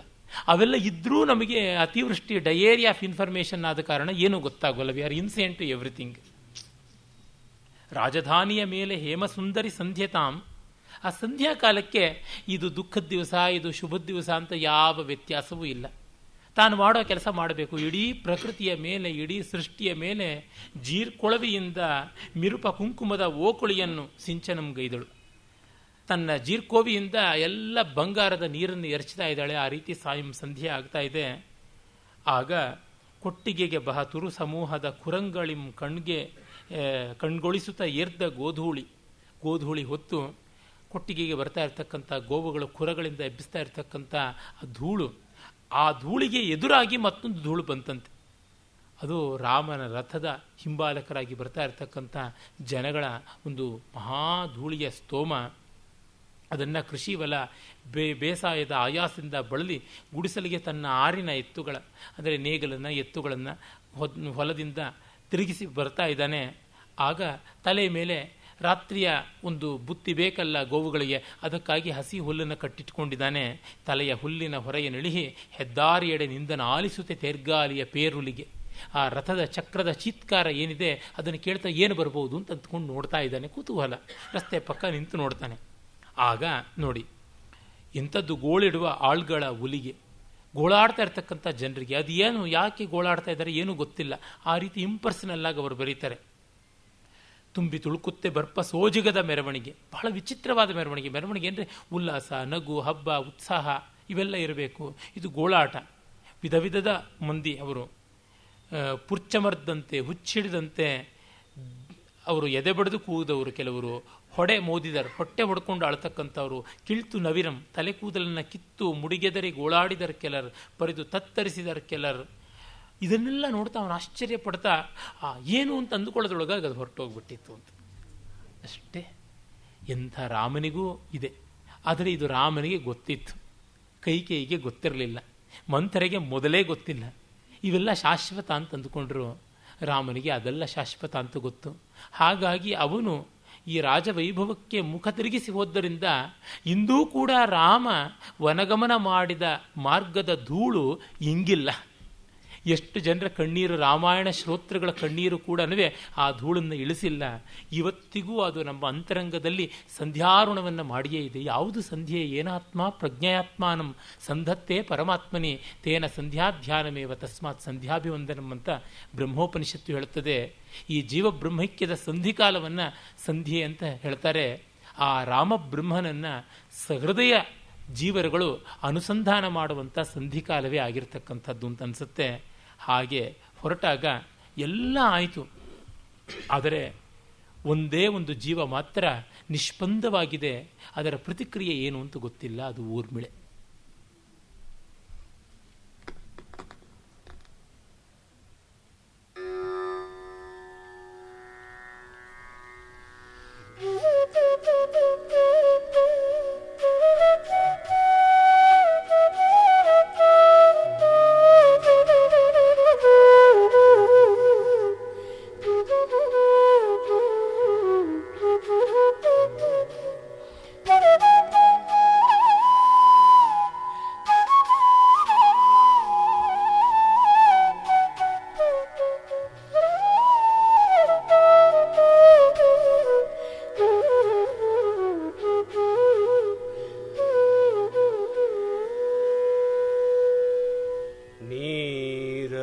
ಧ್ಯಾನವಧೂ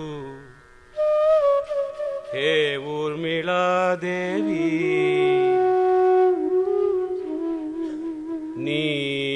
ನೀರವಧ್ಯಾನವಧೂ ಹೇ ಊರ್ಮಿಳಾದೇವಿ, ಸೌಮಿತ್ರಿಯರ್ಧಾಂಗಿ ಹೇಳು ನೀನೆಲ್ಲಿರ್ದೆ ಊರ್ಮಿಳಾದೇವಿ, ಹೇಳು ನೀನೆಲ್ಲಿರ್ದೆ. ಕಡೆದ ಕಡಲೊಲ್ ಅಯೋಧ್ಯಾನಗರಿ ಮಸಗಿದ ಕ್ರಾಂತಿ ದಿನದಂದು ಕಡೆದ ಕಡಲೋಲಯೋಧ್ಯಾನಗರಿ ಮಸಗಿದ ಕ್ರಾಂತಿ ದಿನದಂದು ಹೇ ಊರ್ಮಿಳಾದೇವಿ ನೀನೆಲ್ಲಿರ್ದೆ ನಿನ್ನೆರ್ದೆ ಹೂವಿನ ವೇದೆ ಜಗುಳ್ದುದಿಲ್ಲವೇ ನಿನ್ನೆರ್ದೆ ಹೂವಿನ ವೇದೆ ಜಗುಳ್ದುದಿಲ್ಲವೇ ತುಳ್ಕಿ ನೇತ್ರ ಶತಪತ್ರದಿಂ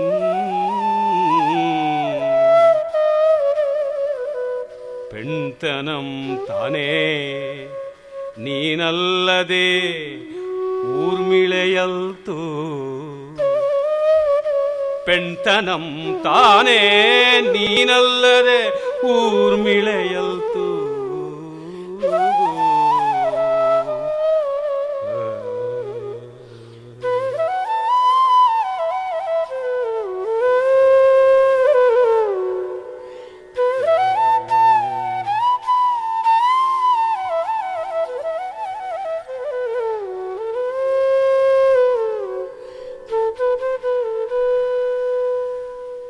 ಪೆಣ್ಣೆಂಬ ತಪಕೆ ನೀ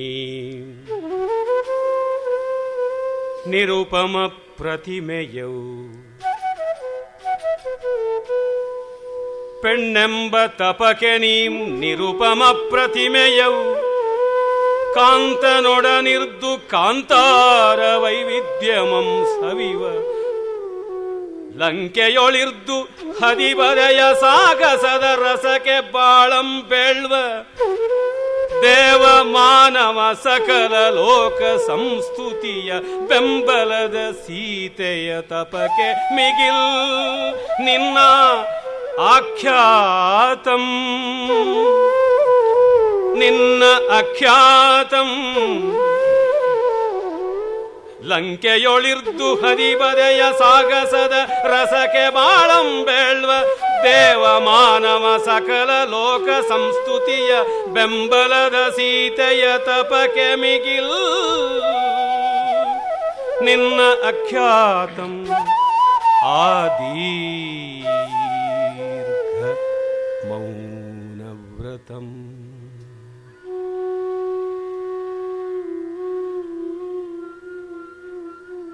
ಮೂಕಸತಿ ಹೇ ಗೋಚರಾತೀತೆ ಮೂಕಸತಿ ಹೇ ಗೋಚರಾತೀತೆ ಕಲ್ಲಾಗಿ ಬೀಳ್ದಗಲ್ಯಯ ಶಿಕ್ಷೆಗಿರ್ದತ್ತು ಅಚೇತನದ ರಕ್ಷೆ ಕಲ್ಲಾಗಿ ಬೀಳ್ದ ಅಹಲ್ಯಯ ಶಿಕ್ಷೆಗಿತ್ತತ್ತು ಅಚೇತನದ ರಕ್ಷೆ ನೀನು ಸಿರೆಳೆದು ಮರೆಬಂಡೆಯೋಲಂತೆ 14 ಬರಿಸಂ ಆಶಂಕೆಯ ನಿರೀಕ್ಷಣೆಯ ಭೀತಿ ಖಿನ್ನತೆ ಹತಾಶೆಗಳೈ ಉರಿ ನಡುವೆ 14 ಬರಿಸಂ ಆಶಂಕೆಯ ನಿರೀಕ್ಷಣೆಯ ಭೀತಿ ಖಿನ್ನತೆ ಹತಾಶೆಗಳೈ ಉರಿ ನಡುವೆ ತಪಮಿರ್ದುಂ ಒಡೆಯದಿರ್ದುದ ನೆನೆಯದೆ ಐವುರಿ ನಡುವೆ ತಪಮಿರ್ದುಂ ಒಡೆಯದಿರ್ದುದ ನೆನೆಯಲರೆ ಮಹಾವ್ರತ ಮಪ್ಪುದು ಇತರ ಜೀವರಿಗೆ ಅದೇ ಮಹಾವ್ರತ ಮಪ್ಪುದು ಇತರ ಜೀವರಿಗೆ.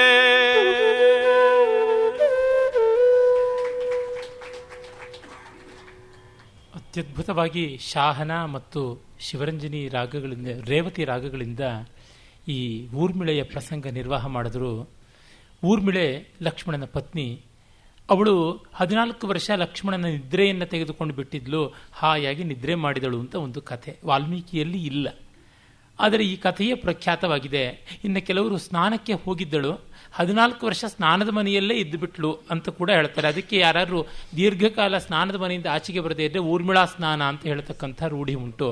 ಆದರೆ ಇವು ಯಾವುದೂ ಅಲ್ಲ, ಅವಳು ವ್ರತಿಷ್ಠಳಾಗಿದ್ದಳು ಅನ್ನುವುದನ್ನು ಕವಿ ಕಂಡರಿಸ್ತಾರೆ. ಈ ಊರ್ಮಿಳೆಯ ಚಿತ್ರಣವನ್ನು, ಊರ್ಮಿಳೆಗೆ ಅನ್ಯಾಯ ಆಯಿತು ಅನ್ನೋದನ್ನು ಮೊದಲಿಗೆ ರವೀಂದ್ರನಾಥ ಠಾಗೂರರು ಕಾವ್ಯೇರ ಅನಾದರ್ ಅಂತ ಹೇಳ್ಬಿಟ್ಟು ಒಂದು ಲೇಖನ, ಕಾವ್ಯದಲ್ಲಿ ಅನಾದರ ಅಂತಕ್ಕಂಥ ಅನುವಾದ ಕೂಡ ಟಿ.ಎಸ್. ವೆಂಕಣ್ಣಯ್ಯನವರು ಮಾಡಿದ್ದಾರೆ. ಅಲ್ಲಿಂದ ಬಂದಂಥದ್ದಾಯಿತು. ಮೈಥಿಲಿ ಶರಣ್ ಗುಪ್ತಾ ಅವರು ಹಿಂದಿಯಲ್ಲಿ ಸಾಕೇತ್ ಅನ್ನುವ ಪ್ರಸಿದ್ಧವಾದ ಮಹಾಕಾವ್ಯ ಬರೆದರು. ಅದು ಊರ್ಮಿಳಾಯನವೇ ಆಗಿದೆ, ಊರ್ಮಿಳೆಯ ಬಗೆಗೆ ಇರತಕ್ಕಂಥ ಕಥೆ ಎನಿಸ್ಕೊಂಡಿದೆ. ಅಲ್ಲಿ ಊರ್ಮಿಳೆ ಚರಕ ನೂಲು ಇತ್ಯಾದಿ ನೇಯ್ತಾ ಇದ್ಳು, ತಪಸ್ಸು ಮಾಡ್ತಾ ಇದ್ಳು ಅಂತಕ್ಕಂಥ ಅನೇಕ ವಿಧವಾದ ವರ್ಣನೆಗಳನ್ನು ಕೊಡ್ತಾರೆ. ಕುವೆಂಪು ಅವರು ಪ್ರಾಯಶಃ ಈ ಎಲ್ಲದರ ಒಂದು ಪ್ರಭಾವ ಇರಬೇಕು ಅಂತನ್ಸುತ್ತೆ. ಊರ್ಮಿಳೆಗೆ ಒಂದು ವಿಶೇಷವಾದ ವ್ಯಕ್ತಿತ್ವ ಕೊಡ್ತಾರೆ. ನಿಜ, ಕಾವ್ಯದಲ್ಲಿ ಎಲ್ಲರೂ ನಾಯಕರು ನಾಯಕಿಯರೇ ಆಗಿಬಿಟ್ರೆ ಅದು ಕ್ರಾನಿಕಲ್ ಆಗುತ್ತೆ ಹೊರತುನುವೆ ಪೊಯೆಟ್ರಿ ಅಂತ ಅನಿಸ್ಕೊಳ್ಳಲ್ಲ. ಎಲ್ಲರ ಬದುಕಿಗೂ ಒಂದು ಸಮಗ್ರತೆ ತಂದು ಕೊಡೋಕ್ಕೆ ಆಗೋಲ್ಲ. ಸೆಲೆಕ್ಟಿವ್ ಆಗಿರಬೇಕಾಗುತ್ತದೆ. ಒಂದು ಪರ್ಸ್ಪೆಕ್ಟ್ ಅಂತ ಅನ್ನೋದು ಬೇಕು, ಒಂದು ಫ್ರೇಮ್ ಅನ್ನುವುದು ಬೇಕು. ಆ ರೀತಿಯಾಗಿರುವುದು ಅನಿವಾರ್ಯ. ಹಾಗೆ ಆ ಔಚಿತ್ಯಕ್ಕೆ ಭಂಗ ಬರದ ಮಟ್ಟಿಗೆ ಕುವೆಂಪು ಅವರು ಊರ್ಮಿಳೆಯ ಚಿತ್ರಣವನ್ನು ಮಾಡಿದ್ದಾರೆ. ಕೇಳ್ತಾರೆ, ಇಲ್ಲಿ ಕವಿಯೇ ಬಂದು ಮಧ್ಯೆ ಮಧ್ಯೆ ಮಾತನಾಡುವುದು ಉಂಟು, ಮಧ್ಯೆ ಮಧ್ಯೆ ಪಾತ್ರಗಳನ್ನು ಸಂಬೋಧಿಸುವುದು ಉಂಟು. ಇದು ಪಾಶ್ಚಾತ್ಯ ಕಾವ್ಯಗಳಲ್ಲಿ ಕಂಡು ಬರತಕ್ಕಂಥ ಒಂದು ರಚನಾ ಶಿಲ್ಪ, ವಿಶೇಷತಃ ಮಿಲ್ಟನ್ ಅವನಲ್ಲಿ. ನೀರವ ಧ್ಯಾನವದು ಊರ್ಮಿಳಾದೇವಿ ನೀನು ಎಲ್ಲಿದ್ದೆ ಅಂತ ಕೇಳ್ತಾರೆ. ಆ ಕಡಗೋಲಿನಲ್ಲಿ ಕಡದಂತೆ ಇದ್ದ ಅಯೋಧ್ಯೆಯ ಆ ದಿವಸ, ಕ್ರಾಂತಿ ದಿವಸ, ನಿನ್ನ ಎದೆ ಬಿರಿದು ಹೋಗಲಿಲ್ಲವೇ? ಏನಾಯಿತು? ಜಗುಳ್ದಿಲ್ಲವೇ ತುಳ್ಕಿ ನೇತ್ರ ಶತಪತ್ರದಿಂ? ನಿನ್ನ ಎದೆ ಕರಗಿ ಕಣ್ಣೆಂಬ ತಾವರಿಯ ಅಂಚಿನಿಂದ ಇಬ್ಬನಿ ಬಿದ್ದಂತೆ ಬೀಳಲಿಲ್ವಾ? ಪೆಣ್ಣೆಂಬ ತಪಕ ನೀನು ನಿರುಪಮ ಪ್ರತಿಮೆ. ಹೆಣ್ಣು ಅಂತಕ್ಕಂಥ ಒಂದು ವ್ರತಕ್ಕೆ ನೀನು ಅದ್ಭುತವಾದ ಸಂಕೇತವಾಗಿದ್ದೀಯ. ಸೀತೆಗಾದರೆ ಕಾಂತನ ಒಡನೆ ಇರ್ದು ಕಾಂತಾರ ವೈವಿಧ್ಯವಂ ಸವಿವ. 13 ವರ್ಷ ಸೀತೆ ರಾಮನ ಜೊತೆ ಇದ್ದು ಸಂತೋಷಪಟ್ಲು ಕಾಡಲ್ಲಿ. ಇನ್ನು ಲಂಕೆಯೊಳಿರ್ದು ಹದಿಬದೆಯ ಸಾಹಸದ ರಸಕ್ಕೆ ಬಾಳಂ ಬೇಳ್ವ. ಇನ್ನು ಲಂಕೆಯಲ್ಲಿ 1 ವರ್ಷ ಇದ್ದಾಗಲೂ ಪಾತಿವ್ರತ್ಯವನ್ನು ನಿರೂಪಣೆ ಮಾಡ್ತೀನಿ ಅಂತಕ್ಕಂಥ ಒಂದು ಮಹಾ ಸಾಹಸದ ತಪಸ್ಸಾದರೂ ಇತ್ತು. ಒಂದು ಹೈಯೆಸ್ಟ್ ಐಡಿಯಲ್ ಅಂತನ್ನುವಂಥ ಒಂದು ಚಾಲೆಂಜ್ ಆದರೂ ಇತ್ತು. ದೇವ ಮಾನವ ಸಕಲ ಲೋಕ ಸಂಸ್ಕೃತಿಯ ಬೆಂಬಲದ ಸೀತೆಯ ತಪಕ್ಕೆ 3 ಲೋಕ ಅವಳ ತಪಸ್ಸಿಗೆ ಬೆಂಬಲವಾಯಿತು. ಅವಳ ತಪಸ್ಸನ್ನು ಕಂಡು ಗುರುತಿಸಿ ಗೌರವಿಸಿತು. ಆದರೆ ನಿನ್ನದು ಅಖ್ಯಾತ ದೀರ್ಘ ಮೌನವ್ರತ. ಆದರೆ ಒಂದು ಸೀತೆಗೆ ಬಂದದ್ದು ಅಲ್ಪ ಸ್ವಲ್ಪದ್ದಲ್ಲ. ಸೀತೆಯ ಪಾತಿವ್ರತ್ಯವೇ ಪರೀಕ್ಷೆಗೊಳಗಾಗ್ಬಿಡ್ತು. ಅವಳ ಶೀಲ ಪ್ರಾಣಗಳೇ ಪ್ರಶ್ನೆಗೊಳಗಾದವು. ಆ ಸ್ಥಿತಿ ಊರ್ಮಿಳೆಗೆ ಬರಲಿಲ್ಲ. ಅದರಿಂದಲೇ ಒಂದನ್ನು ನಾವು ಗಮನಿಸಬೇಕು. ಕಾಳೂರಿ ಹನುಮಂತರಾವ್ ಅಂತ ದೊಡ್ಡ ತೆಲುಗಿನ ವಿದ್ವಾಂಸ, ವಿಮರ್ಶಕರು, ಸಂಸ್ಕೃತವನ್ನು ಚೆನ್ನಾಗಿ ಬಲ್ಲವರು, ಕವಿ ಕೂಡ. ಅವರು ಬರೀತಾರೆ, ಈ ಕಾವ್ಯದ ಅನಾದರ ಅನ್ನೋದು ಒಂದು ಅತಿವಾದ ಆಗಿಬಿಡುತ್ತೆ. ಸೀತೆಯ ಬದುಕಿಗೆ ಬಂದ ಪರೀಕ್ಷೆ, ಚಾಲೆಂಜ್ ಊರ್ಮಿಳೆಯ ಬದುಕಿಗೆ ಬರಲಿಲ್ಲ. ಅವಳು ಒಂದು ರೀತಿಯಾದ ಸ್ಪರ್ಧೆಗೆ, ಚಾಲೆಂಜ್ಗೆ ಒಳಗಾಗುವಂಥ ಸಂದರ್ಭವನ್ನು ನಿರ್ಮಾಣ ಮಾಡಿದರೆ ಮಾತ್ರ ಅವಳ ಬಾಳಿಗೆ ಒಂದು ವೈಶಿಷ್ಟ್ಯ ಬರುತ್ತೆ. ಇಲ್ಲದೆ ಇದ್ದರೆ ಒಂದು ಟಿಪ್ಪಣಿ ಆಗುತ್ತೆ. It becomes A foot note. It will not become A chapter by it self. ಅದು ಬಹಳ ನಾವು ಮುಖ್ಯವಾಗಿ ಗಮನಿಸಬೇಕಾದಂಥದ್ದು. ಇರಲಿ, ಅಂದರೆ ಇದು ಒಂದು ಹೊಸ ಹೊಳಹಾಗಿದ್ದಾಗ ಚೆನ್ನಾಗಿರುತ್ತೆ. ಆದರೆ ಇದನ್ನು ಒಂದು ಅತಿವಾದವಾಗಿ ಮಾಡಿದ್ರೆ ಸರಿಯಾಗೋದಿಲ್ಲ ಅನ್ನೋದಕ್ಕೆ ಮಾತ್ರ ಈ ಒಂದು ಬೇರೆಯ ಅಪಸ್ವರವಲ್ಲ, ಇದು ಅನ್ಯಸ್ವರ. ಒಂದು ರಾಗದಲ್ಲಿ ಅನ್ಯಸ್ವರ ಬಂದರೆ ಅದು ಕೆಲವೊಮ್ಮೆ ರಂಜನೆಯನ್ನು ಉಂಟು ಮಾಡಬಹುದು. ಮೋಹನಕ್ಕೆ ನಿಷಾದ ಬಂದಂತೆ, ಹಿಂದೋಳಕ್ಕೆ ಪಂಚಮ ಬಂದಂತೆ ಚೆನ್ನಾಗಿಯೇ ಇರುತ್ತದೆ. ಆ ದೃಷ್ಟಿಯಿಂದ ಕೊಟ್ಟದ್ದಷ್ಟೇ ಈ ರೀತಿಯ ಆಲೋಚನೆ. ಆ ಒಂದು ಪಂಚಾಗ್ನಿ ಮಧ್ಯದ ತಪಸ್ಸು ಅಂತ ಬಹಳ ಚೆನ್ನಾಗಿ ವರ್ಣಿಸ್ತಾರೆ. ನೀನು ಎಂಥದ್ದು ಆ ತಪಸ್ಸು ಮಾಡಿದ್ದು? ಭೀತಿ, ನಿರೀಕ್ಷೆ ಏನಾಗ್ಬಿಡ್ತು ಅಂತಕ್ಕಂಥ ಭೀತಿ, ಆಶಂಕೆ ಏನಾಗುತ್ತದೆಯೋ ಅನ್ನುವಂತಹ ಒಂದು ಚಿಂತೆ, ಕಾತರ, ಮತ್ತು ಖಿನ್ನತೆ, ಡಿಪ್ರೆಷನ್, ಹತಾಶೆ, ಏನೂ ಆಗೋದಿಲ್ವೇನೋ ಅಂತಕ್ಕಂಥ ಒಂದು ದುಃಖ. ಈ 5 ಉರಿಗಳು, ಪಂಚಾಗ್ನಿಗಳ ಮಧ್ಯೆ ನೀನು ತಪಸ್ಸು ಮಾಡಿದೆಯಲ್ಲ, ನಿನ್ನನ್ನು ನೆನೆದರೆ ಸಾಕು ಬೇರೆಯವರಿಗೆ ತಪಸ್ಸಾಗುತ್ತೆ. ಆದರೆ ನೀನು ಮಾಡಿದ ತಪಸ್ಸು ಎಂಥದ್ದು ಅನ್ನುವ ಅದ್ಭುತವಾದ ಚಿತ್ರಣ ಕೊಡ್ತಾರೆ. ಹಾಗೆ ಮುಂದೆ ಭರತ ತಂದೆಯ ಸಾವಿನ ಸುದ್ದಿಯನ್ನು ಕೇಳಿ ಬರುವ ರೀತಿ ಇದೆಯಲ್ಲ, ತಂದೆ ಸಾವಿನ ಸುದ್ದಿ ಅವನಿಗೆ ಗೊತ್ತಿರೋಲ್ಲ, ಕನಸದ ಮೇಲೆ ಗೊತ್ತಾಗುತ್ತೆ. ಕನಸು ಬೀಳುತ್ತದೆ ಮಾಮೂಲಿ, ಅದು ವಾಲ್ಮೀಕಿ ರಾಮಾಯಣದಲ್ಲಿಯೂ ಇದೆ ಬಿಡಿ ಆ ಕನಸು, ಇಲ್ಲಿಯೂ ಬರುತ್ತದೆ. ಆಮೇಲೆ ಅವನು ಊರಾಚೆಗೆ ಬಂದು ಪ್ರತಿಮಾಗ್ರಹದಲ್ಲಿ ನೋಡ್ತಾನೆ. ಇದು ಭಾಸನಿಂದ ತೆಗೆದುಕೊಂಡಂಥ ಕಲ್ಪನೆ.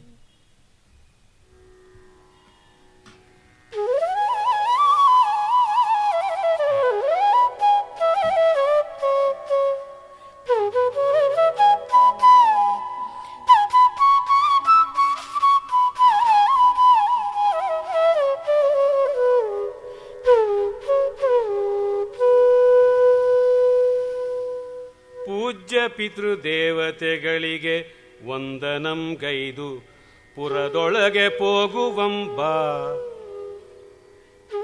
ಪೂಜ್ಯ ಪಿತೃದೇವತೆಗಳಿಗೆ ವಂದನಂಗೈದು ಪುರದೊಳಗೆ ಹೋಗುವಂಬ. ಎನ್ನುತ್ತವರ ಜಂವೆರಸಿ ಭರತಂ ಪೊಕ್ಕನಾ ದೇವ ನಿಲಯಮಂ ತುಳುಂಕೆ ಗುರುಭಕ್ತಿ. ಪೊಕ್ಕುದೆ ತಡಂ ಬೆಕ್ಕ ಸಂಬಡಿದಂತೆ ಓಲ್. ಪೊಕ್ಕುದೆ ತಡಂ ಬೆಕ್ಕ ಸಂಬಡಿದಂತೆ ಓಲ್. ನಿಂದರಾಯಿರುವರು ನಟ್ಟು ಮುಂದಕ್ಕೆವೆ ಇಕ್ಕದಾ ದಿಟ್ಟಿ. ನಟ್ಟು ಮುಂದಕ್ಕೆವೆ ಇಕ್ಕದಾ ದಿಟ್ಟಿ. ವಿಗ್ರಹ ಗ್ರಹದಿ ಕೀರ್ತಿತೇಶ ದಿನೇಶ ವಂಶದ ನೃಪಾಲರ ಪ್ರತಿಮೆಗಳೊಡನೆ ತುತ್ತ ತುದಿ ಮೂರ್ತಿ ತಾನಾಗಿ ಮೆರೆದುದೋ ದಶರಥ ಪ್ರತಿಮೆ.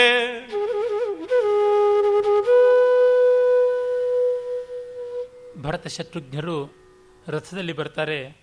ಇಡೀ ಅಯೋಧ್ಯೆ ಹಾಳು ಸುರಿತಾ ಇರ್ತದೆ. ಮೂಗು ಒಟ್ಟಿದೆ, ನಿದ್ದೆಯೊಳಗದ್ದವೋಲ್. ನಿದ್ದೆಯಲ್ಲಿ ಅದ್ದಿಬಿಟ್ಟಂತೆ ಮೌನವಾಗಿದೆ. ಕೋಲಾಹಲವಿಲ್ಲ, ಗೀತವಾದ್ಯ ಮಧುರ ಸ್ವನವಿಲ್ಲ, ಅಗರು ಚಂದನ ಧೂಮ ಧೂಪಗಳು ಇಲ್ಲ, ಯಾವ ರೀತಿಯ ಪಂಚೇಂದ್ರಿಯ ಪ್ರೀತಿ ಕೂಡ ಇಲ್ಲ, ಎಂಥದ್ದೂ ಇಲ್ಲ. ಇದೇನು ಹೀಗಾಗಿದೆಯಲ್ಲ, ನಿಸ್ತೇಜಮಿ ಮಹಾನಗರಿ ಅಂತ ಹೇಳಿ ಮುಂದೆ ಇರತಕ್ಕಂಥ ಪ್ರತಿಮಾಗ್ರಹದ ಒಳಗೆ ಬರ್ತಾನೆ. ಆ ರಘುವಂಶದ ಅಳಿದ ರಾಜರುಗಳ ವಿಗ್ರಹಗಳನ್ನು ಅಲ್ಲಿ ಮಾಡಿಟ್ಟಿರ್ತಾರೆ ಅಂತ ಭಾಸನ ಕಲ್ಪನೆ. ಅದನ್ನು ಇವನು ತುಂಬ ಚೆನ್ನಾಗಿ ತೆಗೆದುಕೊಂಡಿದ್ದಾನೆ. ನೋಡಿದರೆ ಅಲ್ಲಿ ತಂದೆಯ ಮೂರ್ತಿ ತುತ್ತ ತುದಿಯಲ್ಲಿ ನಿಂತಿರುತ್ತೆ. ತಕ್ಷಣ ಅವರಿಗೆ ಅರ್ಥವಾಗಿಬಿಡುತ್ತೆ ಇದೇನೋ ಆಗಿದೆ ತೊಂದರೆ ಅಂತ ಹೇಳಿಬಿಟ್ಟು ನೋಡ್ತಾರೆ ಊರು ಹೇಗಿದೆ.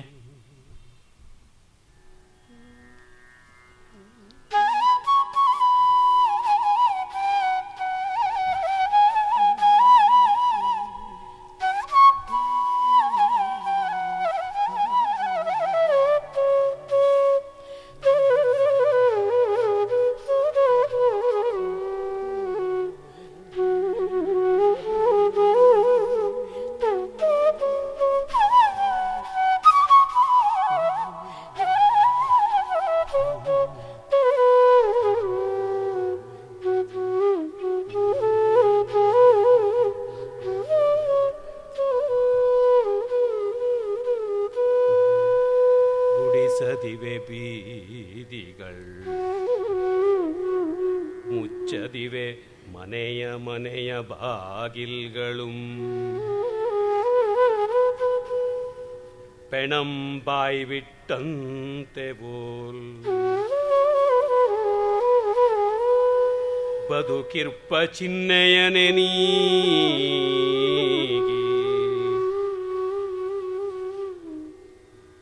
ರಂಗೋಲಿಗಳ ಕುರುಹಿಲ್ಲ,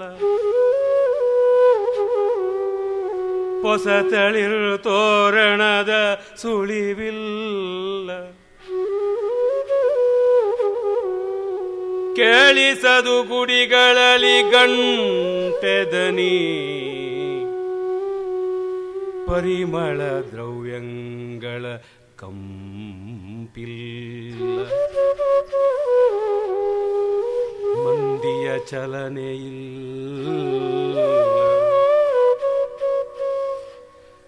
ಹಾಳು ಹಂಪೆಯ ಹೊಕ್ಕ ಕನ್ನಡಿಗರಂತಾದರೆ ಕುದಿವೆದೆಯ ಭರತನು ಶತ್ರುಘ್ನನು.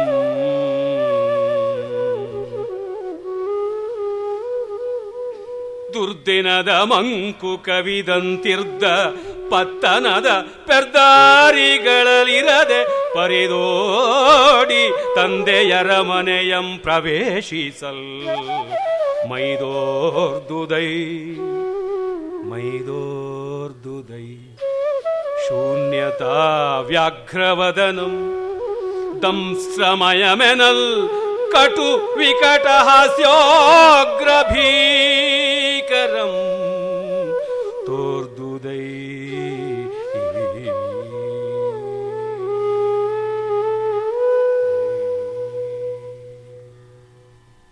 ಅಯೋಧ್ಯೆಯ ನಿಸ್ತೇಜ ವಾತಾವರಣ ಎಂಥದ್ದು ಅನ್ನುವುದನ್ನು ಕವಿ ಇಲ್ಲಿ ಅತ್ಯದ್ಭುತವಾದ ಒಂದು ಹೋಲಿಕೆಯಿಂದ ಕೊಟ್ಟಿದ್ದಾರೆ. ಅದಕ್ಕಾಗಿ ಈ ಭಾಗವನ್ನು ವಾಚನ ಮಾಡಿಸಬೇಕಾಯಿತು. ನೋಡಿ, ಗುಡಿಸದಿವೆ ಬೀದಿಗಳು, ಸ್ವಭಾವೋಕ್ತಿ, ಬೀದಿನ ಗುಡಿಸಿಲ್ಲ. ಮುಚ್ಚದಿವೆ ಮನೆಯ ಬಾಗಿಲುಗಳು, ಬಾಗಿಲು ಹಾರು ಹೊಡೆದಿದೆ. ಪೆಣಂ ಬಾಯ್ಬಿಟ್ಟ ಓಲಂತೆ. ಬಾಗಿಲು ತೆರೆದಿದ್ದರೆ ಒಂದು ಲವಲವಿಕೆ ಅಲ್ವಾ, ಆದರೆ ಅದಕ್ಕೆ ಅಲಂಕಾರ ಮಾಡ್ತಾ ಇದ್ದಾರೆ, ಹೋಲಿಕೆ ಕೊಡ್ತಾ ಇದ್ದಾರೆ. ಹೆಣ ಬಾಯ್ಬಿಟ್ಟುಕೊಂಡು ಸತ್ತಾಗ ಹೇಗಿರುತ್ತೆ? ಒಬ್ಬ ವ್ಯಕ್ತಿ ಬಾಯಿ ಬಿಟ್ಟುಕೊಂಡೇ ಸತ್ತು ಹೋಗಿದ್ದಾನೆ, ಹೆಣ ಬಾಯಿ ತೆರೆದಿದ್ದಾಗ ಅದೆಷ್ಟು ಘೋರವಾಗಿ ತೋರುತ್ತದೆಯೋ. ಹಾರು ಹೊಡೆದಂಥ ಮನೆಯಲ್ಲಿ ಜನಸಂಚಾರ ಇಲ್ಲ, ಆ ಬಾಯಿ ತೆರೆದಿದೆ, ಅಲ್ಲಿ ಪ್ರಾಣವಾಯುವಿನ ಸಂಚಾರ ಇಲ್ಲ ಅನ್ನುವಂಥದ್ದನ್ನು ಧ್ವನಿಸ್ತಾ ಇದ್ದಾರೆ. ಬದುಕಿರ್ಪ ಚಿಹ್ನೆಯೇ ನೀಗಿ ಆ ಊರಿತೆ, ರಂಗೋಲಿಗಳ ಕುರುಹಿಲ್ಲ, ಹೊಸತಳಿರ್ ತೋರಣದ ಸುಳಿವಿಲ್ಲ, ಕೇಳಿಸದು ಗುಡಿಗಳಲ್ಲಿ ಗಂಟೆ ದನಿ. ಎಲ್ಲ ಆ ನಿಶ್ಶಬ್ದದ ಒಂದು ಸ್ಮಶಾನ ಮೌನ ಇದೆಯಲ್ಲ, ಆ ನಿಶ್ಶಬ್ದದ ಭೀಕರತೆ, ಪರಿಮಳ ದ್ರವ್ಯಗಳ ಕಂಪಿಲ್ಲ, ಮಂದಿಯ ಚಲನೆ ಇಲ್ಲ. ಇದೆಲ್ಲ ಹೇಗೆ? ಹಾಳು ಹಂಪೆಯ ಹೊಕ್ಕ ಕನ್ನಡಿಗರಂತಾದರೈ ಕುದಿವೆದೆಯ ಭರತನು ಶತ್ರುಘ್ನರು ಅಂತ ಸಮಕಾಲೀನ ವಸ್ತುಗಳನ್ನು ತೆಗೆದುಕೊಂಡು ಪ್ರಾಚೀನ ಕಾವ್ಯಕ್ಕೆ, ಪ್ರಾಚೀನದ ಸಂಗತಿಗಳಿಗೆ ಹೋಲಿಕೆ ಕೊಡ್ತಕ್ಕಂಥದ್ದು ಕಾಳಿದಾಸಾದಿಗಳು ಒಂದು ಮಟ್ಟಕ್ಕೆ ಮಾಡಿದ್ದಾರೆ, ತುಂಬ ಅಲ್ಪ, ಅಷ್ಟು ಪರಿಣಾಮಕಾರಿಯಾಗಿಲ್ಲ. ಒಂದು ಕಡೆ ಲಕ್ಷ್ಮೀಶ ಮಾಡ್ತಾನೆ, ಅದು ಅಸಂಬದ್ಧವಾಗಿದೆ. ಕವಿಯೇ ತಾನು ಕಾವ್ಯದಲ್ಲಿ ನುಡಿಯುವಾಗ ಮಾಡಬಹುದು.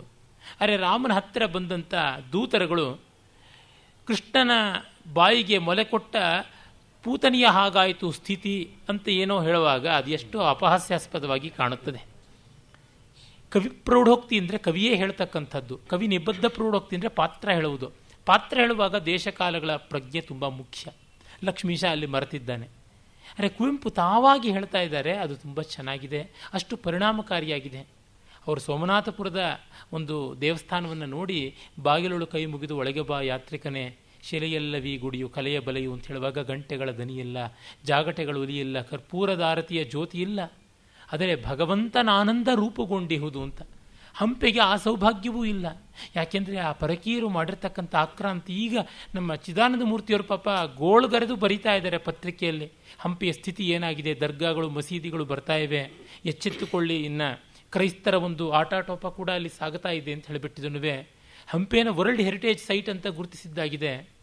ಅದು ಮಾನುಷ ವ್ಯಾಪ್ತಿಗೆ ಬರ್ತಕ್ಕಂಥದ್ದಲ್ಲ, ಭಗವಂತನೇ ಅಲ್ಲಿ ರಾಜ ಅಂತ ವಿರೂಪಾಕ್ಷ ಮುದ್ರಿಕೆಯಿಂದ ನಡೀತಾ ಇದ್ದದ್ದು. ಎಂಥ ಸ್ಥಿತಿ ಬಂತು. ನ್ಯೂನೀಸು, ಪ್ಯಾಸು ಇವರುಗಳೆಲ್ಲರೂ, ನಿಕೋಲಾ ಡಾಂಟಿ ಇವರುಗಳೆಲ್ಲ ಬರೆದಿರ್ತಕ್ಕಂಥದ್ದು ಹಂಪೆಯ ವೈಭವ ನೋಡಿದರೆ 12 ಮೈಲಿ ಅಷ್ಟು ಅಗಲ ಇದ್ದಂಥದ್ದು ಆ ರಾಜಧಾನಿ. ಪಾನ್ಸುಪಾರಿ ಬಜಾರಿಗೆ ಹೋದರೆ ಮೂಗಳ್ಳೆಗಳು ಒಡೆದು ಹೋಗುವಂತೆ ಆ ಗುಲಾಬಿ, ಕಸ್ತೂರಿ, ಜವ್ವಾಜಿ, ಪುನುಗು, ಮಲ್ಲಿಗೆ ಮತ್ತು ಸಂಪಿಗೆ, ಕೇದಿಗೆಗಳ ಪರಿಮಳ ಬೀರ್ತಾ ಇದ್ದದ್ದು. ಅಲ್ಲಿಯ ವೈಭವ ಎಂಥದ್ದು ಅನ್ನುವುದನ್ನು ನಾವು ಓದಿ ಬೆರಗಾಗಬೇಕು. ಆದರೆ ಅದರ ಲವಮಾತ್ರದ ವೈಭವ ಶೇಷವನ್ನು ಉಳಿಸ್ಕೊಳ್ಳೋಕ್ಕಾಗ್ತಾ ಇಲ್ವಲ್ಲ ಅಂದಾಗ ಅಯೋಧ್ಯೆಯ ದುಸ್ಥಿತಿ, ರಾಮ ಇಲ್ಲ, ಇನ್ನು ದಶರಥನೂ ಇಲ್ಲ, ಎಂಥದ್ದಾಗಿರಬೇಕು. ಹೋಗ್ತಾರೆ ತಂದೆಯ ಮನೆಗೆ. ಅಲ್ಲಿ ಏನಿದೆ ಅಂದರೆ ಶೂನ್ಯತಾ ವ್ಯಾಘ್ರ, ಶೂನ್ಯತೆ ಅನ್ನುವ ಹುಲಿಯ ಮುಖ ಅಲ್ಲಿ ತೋರಿತು. ಅದರ ಭಯಾನಕತೆ ಅಷ್ಟು ಘೋರವಾಗಿತ್ತು ಅಂತ ಕವಿ ವರ್ಣಿಸ್ತಾರೆ.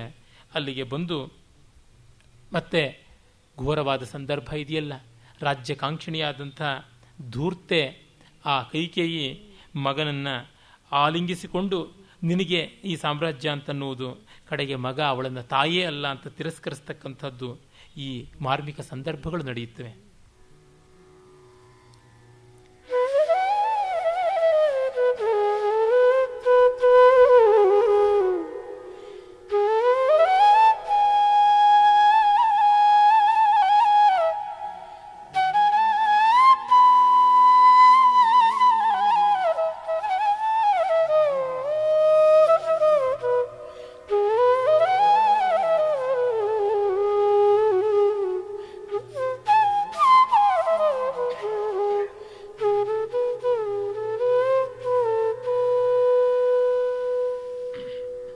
ಪೆತ್ತಂದ ಕೊರಳಂ ಮುರಿಯದೇಕೆ ಕಾಯ್ದೆ ನೀನೀ ಪೊಳ್ತು ಬರೆಗಂ. ಪೆತ್ತಂದೆ ಕೊರಳಂ ಮುರಿಯದೇಕೆ ಕಾಯ್ದೆ ನೀನೀ ಪೊಳ್ತು ಬರೆಗಂ. ಕುಮಾರನಂ ಪಡೆದುಂ ನಿನಗೆ ಬಂಜೆತನ ಮೊದವಿದಂತಾಯ್ತೆ. ಕುಮಾರನಂ ಪಡೆದು ನಿನಗೆ ಬಂಜೆತನ ಮೊದವಿದಂತಾಯ್ತೆ. ಪೇಳ್ ಭರತ ಮಾತೆ ನಿನಗನ್ಯನೇ ರಘುದ್ವಘಂ ಪೇಳ್ ಭರತ ಮಾತೆ ನಿನಗನ್ಯನೇ ರಘುದ್ವಘಂ ರಾಮನಂ ದಶರಥ ಪ್ರಾಣನಂ ರಾಮನಂ ದಶರಥ ಪ್ರಾಣನಂ ಕಾನನಕ್ಕೆ ನೂಕಿ ವೈಧವ್ಯ ದಿವವಂ ಪಡೆದೆ ನೀನಲ್ತೆ ಧರೆಗೆ ಮೇಣ್ ಮಗನನಾಥತ್ವಮಂ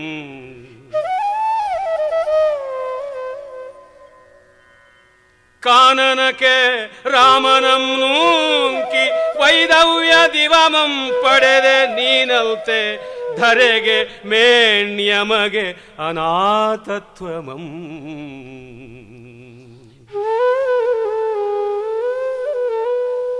ಬದುಕೆನಗೆ ಸಾವಿಗೆಣೆ ಅಣ್ಣ ದೇವನನುಳಿದು ಬದುಕು ಎನಗೆ ಸಾವಿಗೆಣೆ ಪಾಳ್ಮಣ್ಣು ಈ ಕೀಳ್ ನೆಲದ ಸಿರಿ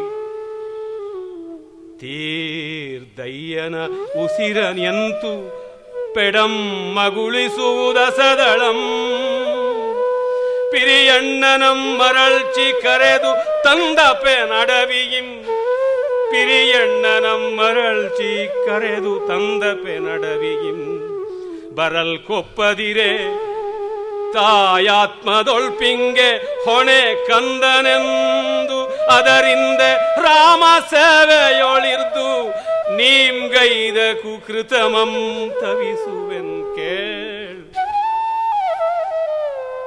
ವಿಪಿನಾಶ್ರಮದ ತಪೋ ಜೀವನದ ಸುಕೃತ ತೀರ್ಥದಲ್ಲಿ ವಿಪಿನಾಶ್ರಮದ ತಪೋ ಜೀವನದ ಸುಕೃತ ತೀರ್ಥದಲ್ಲಿ ನೀಂಗೈದ ಕುಕೃತಮಂ ತವಿಸುವೆನ್ ತವಿಸುವೆನ್.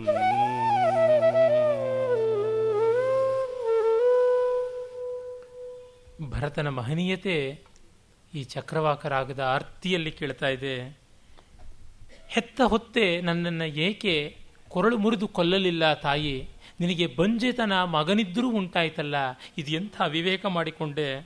ನಾನು ಬೇರೆಯೇ ರಾಮ ಬೇರೆಯೇ. ನೀನು ವೈಧವ್ಯವನ್ನು ಪಡೆದದ್ದಲ್ಲದೆ ರಾಜ್ಯವನ್ನು ಇಬ್ಬಗಿಯಾಗಿ ಅನಾಥನನ್ನಾಗಿ ಮಾಡಿದೆ. ರಾಜ್ಯವನ್ನು ಇದ್ದ ರಾಜ ತೀರಿಕೊಂಡ, ಆಗಬೇಕಾದ ರಾಜ ದೂರ ಹೋದ. ಈ ರೀತಿಯೂ ಮಾಡುವುದುಂಟೆ. ಇಂಥ ವೈಪರೀತ್ಯ. ನನಗೆ ಅಣ್ಣನಲ್ಲದೆ ಬದುಕಿಲ್ಲ. ಈ ಮಣ್ಣು, ಈ ಕೀರ್ತಿ, ಈ ಸಿರಿ ಯಾಕೆ? ಸತ್ತ ತಂದೆಯನ್ನಂತೂ ತರೋದಕ್ಕಾಗೋಲ್ಲ. ಊರಾಚೆ ಹೋದ ಅಣ್ಣನನ್ನಾದರೂ ತರ್ತೀನಿ. ತರೋಕ್ಕಾಗಲಿಲ್ವೇ ನಿನ್ನ ಪಾಪಕ್ಕೆ ಮಗನ ಪ್ರಾಯಶ್ಚಿತ್ತ ಅಂತ ಅವನ ಜೊತೆಗೆ ಸೇವೆ ಮಾಡಿಕೊಂಡಿರ್ತೀನಿ ಅಂತ. ಈ ರೀತಿಯಾದ ತೀರ್ಮಾನಗಳು, ನಿರ್ಧಾರಗಳು ಎಲ್ಲಿ ತಾನೇ ಇರೋದಕ್ಕೆ ಸಾಧ್ಯ? ಈ ರೀತಿಯಾದ ಕಲ್ಪನೆಯೇ ಹೋಮರ್ಗೆ ಬರಲಿಲ್ಲ, ವರ್ಜಿಲ್ಗೆ ಬರಲಿಲ್ಲ, ಮಿಲ್ಟನ್ಗೆ ಬರಲಿಲ್ಲ, ಡಾಂಟೆಗೆ ಬರಲಿಲ್ಲ, ಸೊಫೋಕ್ಲಿಸ್ಗೆ, ಯೂರಿಪಿಡಿಸ್ಗೆ, ಐಸ್ಕಿಲಿಸ್ಗೆ, ಶೇಕ್ಸ್ಪಿಯರ್ಗೆ ಯಾರಿಗೂ ಬರಲಿಲ್ಲ. ಅಂತಂದರೆ ಒಂದು ಮಹಾಪ್ರಪಂಚ ಭಾಗಕ್ಕೆ ಬರದೇ ಇದ್ದಿದ್ದು ಭಾರತದಲ್ಲಿ ವಾಲ್ಮೀಕಿಗೆ ಬಂತಲ್ಲ, ಇದು ವಾಲ್ಮೀಕಿಯ ಭಾಗ್ಯ. ಹಾಗೆ ನೋಡಿದಾಗ ಈ ಥರದ್ದು ಇರೋಕ್ಕೆ ಸಾಧ್ಯವ? ಇರೋಕ್ಕೆ ಸಾಧ್ಯವಿದ್ದರೆ ಅದೆಷ್ಟು ಸುಂದರ, ಅದೆಷ್ಟು ಮಂಗಳ. ಆ ಭಾವ ನೋಡಿದಾಗ ಭರತನ ಮಹನೀಯತೆ ಏನು ಅಂತ ತಿಳಿಯುತ್ತೆ. ತತ್ಕ್ಷಣವೇ ಅಲ್ಲಿಂದ ಜಿಗುಪ್ಸೆಯಿಂದ ಹೊರಡ್ತಾನೆ. ತಾಯಿ ಬಂದು ಕಾಲು ಹಿಡ್ಕೊಳ್ತಾಳೆ, ಗೋಳಾಡ್ತಾಳೆ. ಮಗನನ್ನು ನೀನು ನನ್ನನ್ನು ಪರಿತ್ಯಾಗ ಮಾಡಬೇಡ ಅಂತ ಕೇಳ್ತಾಳೆ. ಅವಳಿಗಿದ್ದಿದ್ದು ಒಂದೇ ಒಂದು ಆಸೆ, ಮಗ ರಾಜ ಆಗ್ತಾನೆ ಅಂತ. ಅದೂ ಇಲ್ಲ. ತಾನು ಮಾಡಿದಷ್ಟು ವ್ಯರ್ಥವಾಯಿತು ಅಂತ ಪ್ರಪಾತಕ್ಕೆ ಬಿದ್ದಂಥ ಸ್ಥಿತಿ.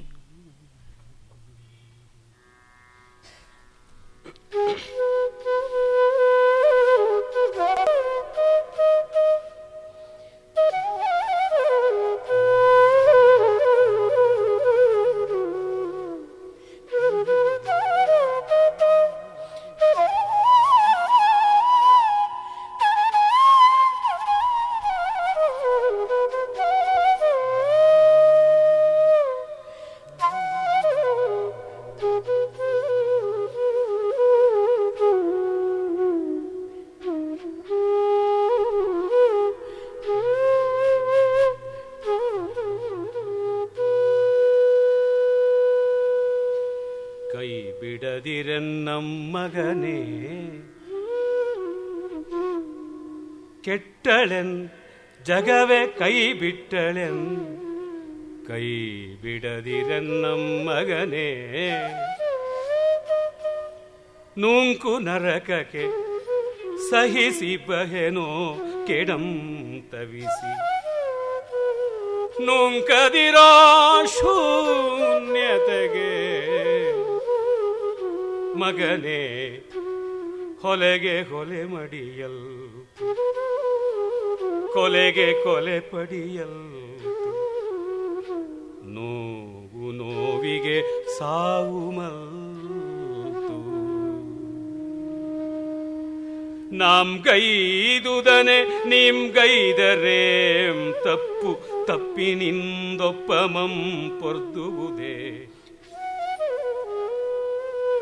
ನಾಂ ಗೈದುದನೆ ನೀಂ ಗೈದರೇಂ ತಪ್ಪು ತಪ್ಪಿನಿಂದೊಪ್ಪಮಂ ಪೊರ್ದುವುದೇ ಕಾಲ್ವಿಡಿದು ಬೇಡುತ್ತಿಹೆನಿದೋ ಕಂದ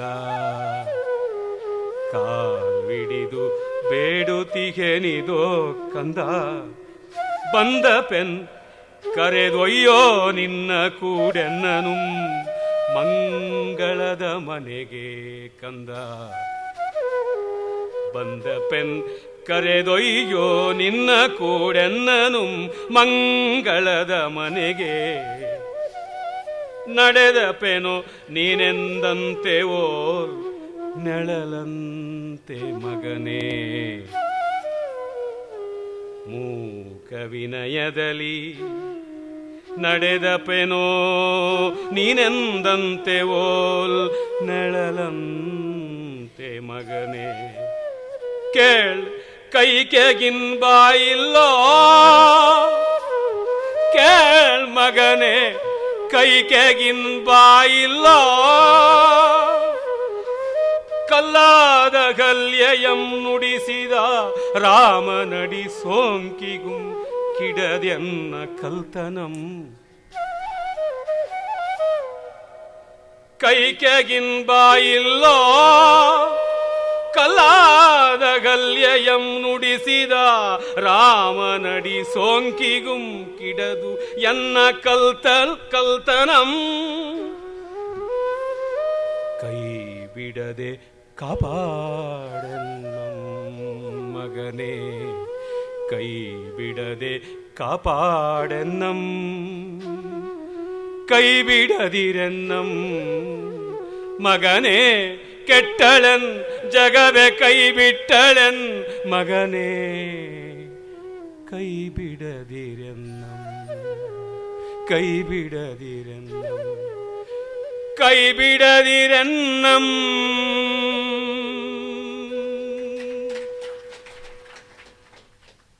ಅಪೂರ್ವ ಕಲ್ಯಾಣವಾಗಬೇಕು ಮಗನಿಗೆ ಅಂತ ಅಂದುಕೊಂಡ್ಲು.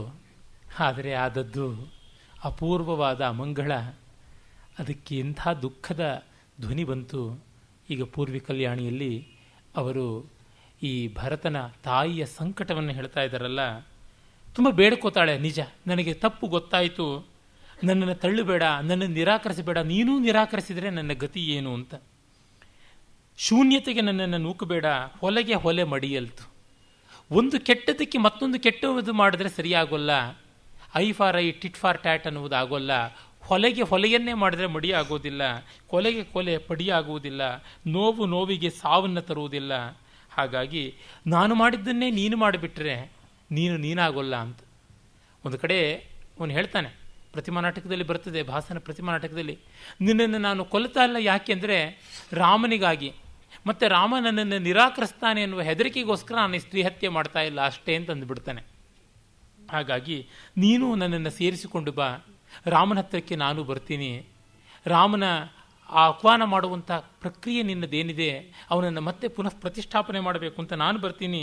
ಕೇಳ್ ಕೈಕೆಗಿನ್ ಬಾಯಿಲ್ಲ, ಇನ್ನು ಬಾಯಿಲ್ಲ. ಬೇಡಿದ 2 ವರ 2 ಘೋರವಾದ ಶಾಪಗಳಾಯಿತು. 2 ಜನ್ಮಗಳಿಗೆ 2 ಲಕ್ಷ ಶಾಪಗಳಾದವು. ನನಗಿನ್ನ ಬಾಯಿಲ್ಲಪ್ಪ, ರಾಮನಿಗೆ ಕಾಲಿಗೆ ಬಿದ್ದು ಕೇಳ್ಕೊಂಡು ಬರ್ತೀನಿ. ಕಲ್ಲಾದ ಹಲ್ಲಿಯಂ ನುಡಿಸಿದ ರಾಮನಡಿ ಸೋಂಕಿಗುಂ ಕಿಡದೆನ್ನ ಕಲ್ತನಂ. ಅಹಲ್ಯ ಕಲ್ಲಾದವಳು ರಾಮನ ಪಾದದ ಸ್ಪರ್ಶಕ್ಕೆ ಹೆಣ್ಣಾದಳು. ಈ ಹೆಣ್ಣು ಹುಲಿ ತಾನು ರಾಮನ ಪಾದ ಸ್ಪರ್ಶಕ್ಕೂ ಇವಳ ಕಲ್ತನ ಕಲ್ಮನ ಕರಗುವಂಥದ್ದಲ್ಲ ಅಂತ. ಆ ಅಹಲ್ಯೆಯ ಸ್ವರೂಪವನ್ನು ಅದೆಷ್ಟು ಬಗೆಯ ಕವಿ ಬಳಸ್ಕೊತಿದ್ದಾರೆ ನೋಡಿ. ಊರ್ಮಿಳೆಯ ಪ್ರಸ್ತಾವ ಬರುವಾಗ ಹೇಳ್ತಾರೆ, ಊರ್ಮಿಳೆಯನ್ನು ಕುರಿತು ಗೌರವದಿಂದ ಭಕ್ತಿಯಿಂದ ಹೇಳುವಾಗ ಅವಳಿಗೆ ಇದ್ದಂಥ ಒಂದು ಅನುಕೂಲತೆ ಏನಿತ್ತು, ಅಹಲ್ಯೆಗೆ ಕಲ್ಲಾಗಿ ಬೆಳೆದ ಅಹಲ್ಯೆಗೆ ಶಿಕ್ಷೆಗಿತ್ತು ಅಚೇತನದ ರಕ್ಷೆ, ನಿನಗದೂ ಇಲ್ವಲ್ಲ ಅಂತ. ಅಹಲ್ಯೆ ಕಲ್ಲಾದಳು, ಕಲ್ಲಾಗಿದ್ದರಿಂದ ಅಚೈತನ್ಯದ ಮೂಲಕವಾಗಿ ಅವಳಿಗೆ ದುಃಖ ಆಗ್ತಿರಲಿಲ್ಲ ಅಂತ. ಊರ್ಮಿಳೆಗೆ ಅದೂ ಇರಲಿಲ್ವಲ್ಲ ಅಂತ. ಹಾಗೊಂದು ಬಾರಿ ಅಹಲ್ಯೆಯನ್ನು ಬಳಸ್ಕೊಂಡ್ರು. ಈಗ ಮತ್ತೊಂದು ರೀತಿಯಲ್ಲಿ ಬಳಸ್ಕೊಳ್ತಾರೆ. ಅಂದರೆ ಅದೇ ರಾಮಾಯಣದ ಒಂದೇ ಕಲ್ಪನೆಯನ್ನು ಬೇರೊಂದು ರೀತಿಯಲ್ಲಿ ಮತ್ತೊಂದು ರೀತಿಯಲ್ಲಿ ಮಾಡಬಹುದು. ಅಂದರೆ ಮಹಾಕವಿಗಳ ಕಲ್ಪನಾ ವೈಖರಿ ಯಾವ್ಯಾವ ರೀತಿಯೆಲ್ಲ ಇರುತ್ತದೆ ಅಂತ ಗೊತ್ತಾಗುತ್ತದೆ. ಮತ್ತು ಅದಕ್ಕೆ ತಕ್ಕಂತೆ ಒದಗಿ ಬರತಕ್ಕಂಥ ಭಾಷೆ ನೋಡಿ ಎಷ್ಟು ಚೆನ್ನಾಗಿರ್ತಕ್ಕಂಥದ್ದು. ಅಪ್ಪಟ ಹಳಗನ್ನಡ.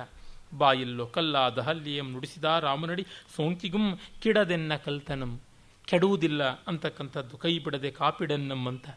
ಕುವೆಂಪು ಅವರು ಒಂದು ಕಡೆ ಬರೀತಾರೆ, ಅವರು ಫಿಲಾಸಫಿ MA ಮಾಡಬೇಕು ಅಂತ ಅಂದುಕೊಂಡಿದ್ರು. ಅದಕ್ಕೆ ಬೇಕಾದಂಥ ಸಿದ್ಧತೆಯೂ ಅವರಿಗಿತ್ತು. ಆಶ್ರಮದ ವಾತಾವರಣ, ರಾಮಕೃಷ್ಣಾಶ್ರಮದ ಒಂದು ಪದ್ಧತಿ ಇತ್ತಲ್ಲ ಅವರಲ್ಲಿ, ಆ ಸಂಸ್ಕಾರ ಇತ್ತು, ಆ ಪರಿಸರ ಅವರಿಗೆ ತುಂಬ ಪ್ರೇರಣೆ ಕೊಟ್ಟಿತ್ತು. ಆಗಲೇ ಅನೇಕ ಪೌರಸ್ತ್ಯ ಪಾಶ್ಚಾತ್ಯ ತತ್ವ ಗ್ರಂಥಗಳನ್ನು ಓದಿದ್ರು. ಆಗ AR ಕೃಷ್ಣಶಾಸ್ತ್ರಿಗಳು ಹೇಳಿದ್ರಂತೆ, ಅಪ್ಪ ನಿಮ್ಮ ಆಶ್ರಮದ ವಾತಾವರಣದಲ್ಲಿಯೇ ಬರುತ್ತೆ ಫಿಲಾಸಫಿ, ಪ್ರತ್ಯೇಕವಾಗಿ ಓದಬೇಕೆ, ಕನ್ನಡ ನೀವು ಕಲಿಬೇಕು, ಕನ್ನಡಕ್ಕೆ ನಿಮ್ಮಂಥವ್ರು ಬೇಕಾಗಿದ್ದಾರೆ ಅಂತ. ಆಗಲೇ ಅವರು ಕಿಶೋರ ಚಂದ್ರವಾಣಿ ಎನ್ನುವ ಹೆಸರಿನಲ್ಲಿ ಅನೇಕ ಕವಿತೆಗಳು ಬರೆದಿದ್ರು. ಮತ್ತು ಯುವ ಕವಿ ಸಮ್ಮೇಳನದ ಅಧ್ಯಕ್ಷರೂ ಆಗಿದ್ದರು. ಬೊಮ್ಮನಹಳ್ಳಿಯ ಕಿಂದರಜೋಗಿ ಬರೆದು ಲೋಕವಿಖ್ಯಾತರಾಗಿದ್ದರಲ್ಲ. ಮತ್ತು ಅನೇಕ ನಾಟಕಗಳು ಬರೆದಿದ್ರು, ಯಮನ ಸೋಲು ಇತ್ಯಾದಿ ಎಲ್ಲ. ಎಲ್ಲಿ ಕೇಳಿದ್ರು ಎಲ್ಲಿ ನೋಡಿದ್ರು ಅವರದೇ ಕೀರ್ತಿ. ಅವರು ಅದು ಹೇಗೋ ಮನಸ್ಸು ಮಾಡಿ ಬಂದರು MAಗೆ. ಅದನ್ನು ಅವರು ಬರೀತಾರೆ, ಆ ಅಮೃತ ಕ್ಷಣ ಅಂತ. AR ಕೃಷ್ಣಶಾಸ್ತ್ರಿಗಳು ಕರೀದೇ ಇದ್ದರೆ ರಾಮಾಯಣ ದರ್ಶನ ಬರೆಯೋದಕ್ಕೆ ಬೇಕಾಗಿರ್ತಕ್ಕಂಥ ಪಾಂಡಿತ್ಯ, ಹಳಗನ್ನಡದ ಭಾಷೆ, ಸಂಸ್ಕೃತದ ಓಜಸ್ಸು ಅದು ಖಂಡಿತ ಬರ್ತಾ ಇರಲಿಲ್ಲ. ತನ್ನ ಕಾವ್ಯ ಕನ್ನಿಕೆ ಹೇಗಿರ್ತಾ ಇದ್ದಳು ಅಂದರೆ, ಪಾಶ್ಚಾತ್ಯ ಧಾಟಿಯನ್ನು, ಆ ಮನೋಧರ್ಮವನ್ನು, ಮತ್ತು ತನಗೆ ಅತಿ ಭಾರ ಅನ್ನಿಸ್ತಕ್ಕಂಥ ತತ್ವಜ್ಞಾನದ ವಿಚಾರಧಾರೆಯನ್ನೆಲ್ಲ ಹೊತ್ತುಕೊಂಡು ಸೊರಗಿ ತತ್ತರಿಸಿ ತಿಪ್ಪರ್ಲಾಗ ಹಾಕತಕ್ಕಂಥ ಎಲ್ಲರ ನಗೆಗೇಡಿಗೆ ಪಾತ್ರವಾಗುವಂಥ ಒಂದು ದೀನಾತಿ ದೀನವಾದ ಸ್ಥಿತಿಯಲ್ಲಿ ಇರ್ತಾ ಇತ್ತು ಅಂತ ಅವರೇ ಹೇಳ್ಕೊತಾರೆ. ಕವಿಗೆ ಇಂಥ ಭಾಷೆ ಇರಬೇಕು ಅಂದರೆ ಇಂಥ ಭಾಷೆ ಇರಬೇಕು ಅಂತ ಅನಿಸುತ್ತೆ. ಮತ್ತು ನೋಡಿ, ಭರತ ತಾಯಿಯನ್ನು ಕೂಡ ಕೈಗೊಂಡು ಹೋಗ್ತಾನೆ. ಯಾಕೆ, ರಾಮನಂತವನೇ ಕೈಕೇಯಿಯನ್ನು ಹುಡುಕಿ ಅವಳ ಕಾಲಿಗೆ ನಮಸ್ಕಾರ ಮಾಡ್ತಾನೆ. ವಾಲ್ಮೀಕಿ ರಾಮಾಯಣದಲ್ಲಿಯೂ ಬರುತ್ತದೆ. ಕಾಳಿದಾಸ ಹೇಳ್ತಾನೆ, ಜಹಾರ ಲಜ್ಜಾಂ ಭರತಸ್ಯ ಮಾತು. ಅಮ್ಮ, ನಿನ್ನಿಂದ ತಂದೆ ಸ್ತ್ರೀ ಶುಲ್ಕ, ನಿನ್ನ ಮಾತು, ವರ ಅದನ್ನು ತೀರಿಸದೆ ಹೊರಟೋಗ್ಬಿಡ್ತಾ ಇದ್ದ. ನೀನು ಕೇಳಿದ್ರಿಂದ ನಿನ್ನ ವರವನ್ನು ಕೊಟ್ಟು ಋಣಮುಕ್ತನಾಗಿ ಹೋದ, ಸತ್ಯವಾದಿಯಾಗಿ ಹೋದ. ಅವನಿಗೆ ಸದ್ಗತಿ ಪುಣ್ಯಲೋಕಗಳು ದೊರಕಿದ್ದು ನಿನ್ನ ಹಠದಿಂದ. ಹಾಗಾಗಿ ನಿನಗೆ ನಮಸ್ಕಾರ ಅಂತ ಕಾಳಿದಾಸನ ಒಂದು ರಾಮನ ಮಾತು. ಈಗ ನೋಡಿ, ಭರತ ತಾಯಿಯನ್ನು ಕೊಂಡೊಯ್ದು ಹೋಗ್ತಾನೆ.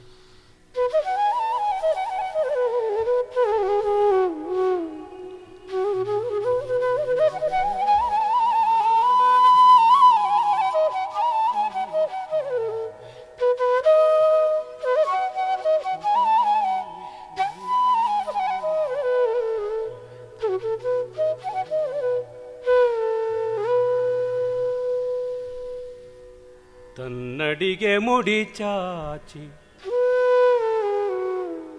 ತನ್ನಡಿಗೆ ಮುಡಿ ಚಾಚಿ ಕೆಡೆದಂಬೆಯಂ ಕರಗಿ ಕಂಬನಿಗರೆದು ಸುಯ್ದು. ತನ್ನಡಿಗೆ ಮುಡಿ ಚಾಚಿ ಕೆಡದಂಬೆಯಂ ಕರಗಿ ಕಂಬನಿಗರೆದು ಸುಯ್ದು ಬಾಗಿ ಬಿಗಿಯಪ್ಪಿದುದು ಜನನಿ ರಸವಶಯಾಗೆ. ಜನನಿ ರಸವಶಯಾಗೆ ತನ್ನಡಿಗೆ ಮುಡಿ ಚಾಚಿ ಕೆಡದಂಬೆಯಂ ಕರಗಿ ಕಂಬನಿಗರೆದು ಸುಯ್ದು ಬಾಗಿ ಬಿಗಿಯಪ್ಪಿದುದು ಜನನಿ ರಸವಶಯಾಗೆ. ಭರತ ಕ್ಷಮಾ ಕಲ್ಪತರು ಮೃದು ಬಾಹುಶಾಕೆ. ಭರತ ಕ್ಷಮಾ ಕಲ್ಪತರು ಮೃದು ಬಾಹುಶಾಕೆ. ಬಾಗಿ ಬಿಗಿಯಪ್ಪಿದುದು ಬಗೆಯ ಮೈಲಿಗೆ ಮರುಗು ವೆದೆಯ ಕುದಿಬೇನೆಯಿಂ ಮಡಿಯಪ್ಪು ಒಳಸೋರದಿರ್. ಬಗೆಯ ಮೈಲಿಗೆ ಮರುಗುವೆದೆಯ ಕುದಿಬೇನೆಯಿಂ ಮಡಿಯಪ್ಪುದು ಒಳಸೋರದಿ ಕೈಕೆ ಕೇಡುಂಟೆ ಪೇಳ್ ತಿರೆಯೊಳ್ಪಿಗಿಂಪಾದ ರಾಮನನು ಜನ ತಾಯಿಗೆ ಕೇಡುಂಟೆ ಪೇಳ್ ತಿರೆಯೊಳ್ಪಿಗಿಂಬಾದ ರಾಮನನು ಜನ ತಾಯಿಗೆ ಕಣ್ಗೆಡದಿರ್ ಅಂಜದಿರ್ ಪಾಪಿಗುದ್ಧಾರ ಮಿಹುದೌ ತಾಯೇ ಕಣ್ಗೆಡದಿರ್ ಅಂಜದಿರ್ ಪಾಪಿಗುದ್ಧಾರ ಮಿಹುದವು ಸೃಷ್ಟಿಯ ಮಹತ್ವ್ಯೂಗ ರಚನೆಯೊಳ್ ಕೇಳ್ತಾಯಿ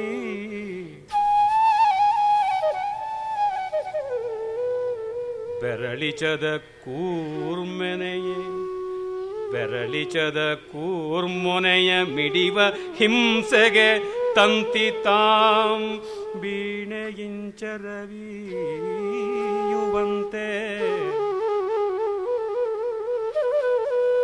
ಬೆರಳಿಚದ ಕೂರ್ಮೊನೆಯ ಮಿಡಿವ ಹಿಂಸೆಗೆ ತಂತಿ ತಾಂ ಬೀಣೆಯಿಂಚರವಿಯುವಂತೆ ನೀನುಗುರಾಗಲ್ ಆ ವೈಣಿಕ ವಿಧಿಯ ಕೈಗೆ ನೀನುಗುರಾಗಲ ವೈಣಿಕ ವಿಧಿಯ ಕೈಗೆ ಪೊಣ್ಮಿದತ್ ಇಂಪಾಯ್ತು ಮೇಣ್ ಭಗವತ್ ರಸ ಸಿದ್ಧಿಯಾಯ್ತು ನೀನುಗುರಾಗಲ್ ಆ ವೈಣಿಕ ವಿಧಿಯ ಕೈಗೆ ಪೊಣ್ಮಿದತ್ತು ಇಂಪಾಯಿತು ಮೇಣ್ ಭಗವದ್ರಸಧಿಯಾಯಿತು ರಾಮಾಯಣ ಬೃಹದ್ಗೀತೆ ರಾಮಾಯಣ ಬೃಹದ್ಗೀತೆ ಭಗವದ್ರಸಧಿಯಾಯಿತು ಭಗವದ್ರಸಧಿಯಾಯಿತು ರಾಮಾಯಣ ಗೀತೆ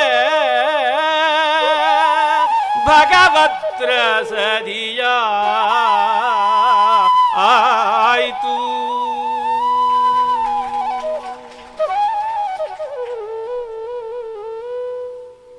ಹಿಂದೂಸ್ತಾನಿಯ ಕಲಾವತಿ ರಾಗ ಈ ಒಬ್ಬ ಹತಾಶೆ ಆಶಾಪಾತಕಿ ಕೈಕೇಯಿ ಅವಳ ಒಂದು ಬದುಕು ವಿಧಿ ಎನ್ನುವ ವೈಣಿಕನ ಉಗುರಾಗಿ ಪರಿಣಮಿಸಿ ರಾಮಾಯಣ ಅಂತಕ್ಕಂಥ ರಾಮನ ಬದುಕು ಅಂತಕ್ಕಂಥ ವೀಣೆಯನ್ನು ಮಿಡಿದು ರಸಗಂಗೆಯನ್ನು ಹರಿಸ್ತು ಅನ್ನುವ ಕಲ್ಪನೆಯನ್ನು ಕವಿ ಕೊಟ್ಟಿದ್ದಾರೆ.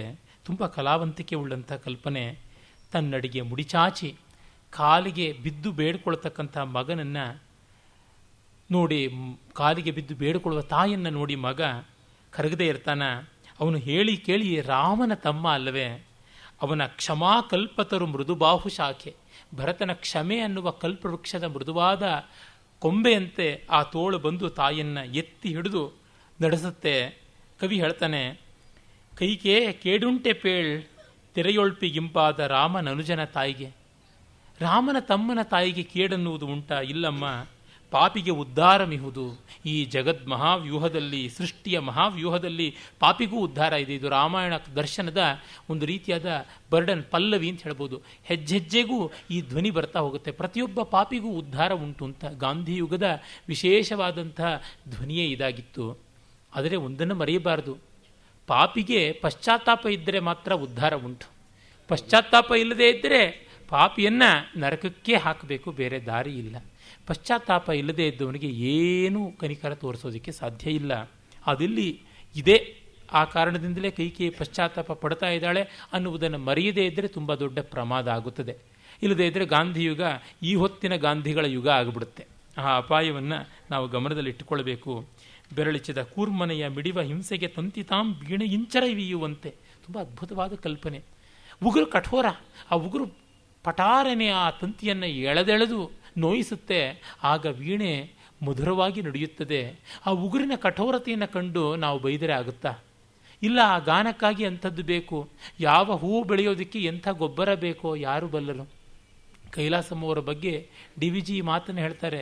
ಕೈಲಾಸಂ ಸ್ಮರಣೆ ಅಂತ KVAR ಅವರ ಪುಸ್ತಕಕ್ಕೆ ಮುನ್ನುಡಿ ಬರೀತಾ, ಕೈಲಾಸಂ ಅವರ ಬದುಕು ಅಶಿಸ್ತಿನದಾಯಿತು, ಆದರೆ ಯಾವ ಹೂ ಬೆರೆಯೋದಿಕ್ಕೆ ಯಾವ ಗೊಬ್ಬರ ಬೇಕೋ, ಇದು ಒಂದು ಸಮಾಧಾನ, ಸಂತೋಷ ಇಲ್ಲದ ಸಮಾಧಾನ ಅಂತಾರೆ. ಹಾಗೆ ಇಲ್ಲಿ ಆಗಿದೆ. ರಾಮಾಯಣ ಗೀತೆ ಆಗುತ್ತದೆ.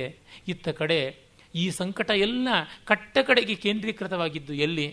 ಮಂಥರೆಯಲ್ಲಿ. ಅವಳಿಂದ ಇಷ್ಟ ಆಯ್ತಲ್ಲ ಅದು. ಹಾಗಾಗಿ ನೋಡಿ, ಮಂಥರೆ ಮೂಲ ರಾಮಾಯಣದಲ್ಲಿ ಬಹಳ ಕೋಲಾಹಲವಾಗಿ ಒಡವೆಗಳನ್ನು ಹಾಕಿಕೊಂಡು ಬಹಳ ಉಲ್ಲಾಸದಿಂದ ರಸ್ತೆಯಲ್ಲಿ ಮೆರೀತಾ ಇರ್ತಾಳೆ. ರಜ್ಜು ಬದ್ಧೇವ ವಾನರಿ ಅಂತಲೇ ಮಹರ್ಷಿಗಳು ಹೇಳ್ತಾರೆ. ಹಗ್ಗಗಳನ್ನು ಕಟ್ಟಲ್ಪಟ್ಟಂಥ ಹೆಣ್ಣು ಕೋತಿ ಹಾಗೆ ಒಡವೆ ವಸ್ತ್ರ ಧರಿಸಿಕೊಂಡು ಬರ್ತಾ ಇದ್ದಳಂತೆ.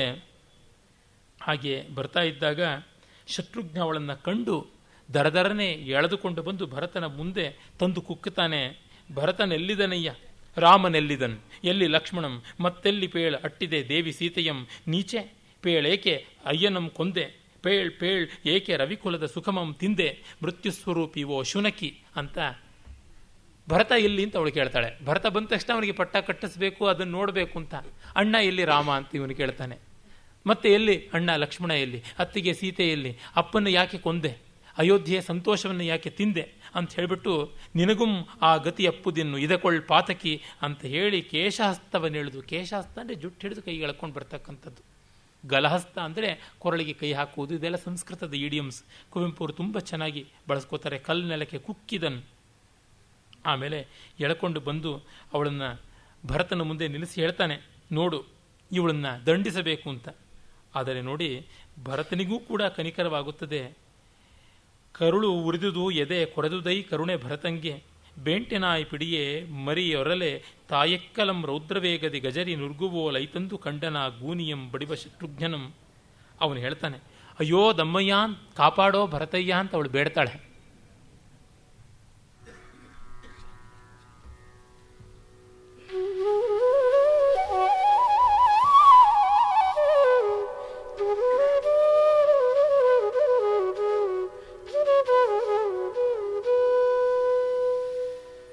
ಅಯ್ಯೋ ದಮ್ಮಯ್ಯ ಬಾರಣ್ಣಯ್ಯ ರಕ್ಷಿಸೋ ಎನ್ನುತ್ತೆ ತನ್ನಂ ಮರೆ ಹೋಗಲ್ ಕೋಡಿ ಕೈ ನೀಡಿ ಬರುತ್ತಿದ್ದಳಂ ಆ ಪ್ರೇಮ ರಾಘುವಂ. ಆ ಪ್ರೇಮ ರಾಘುವಂ ತೊಲಗಿಸುತ್ತ ಅಶ್ರು ಗದ್ಗದದಿಂದ ಭರತ ಸೂರ್ಯಂ.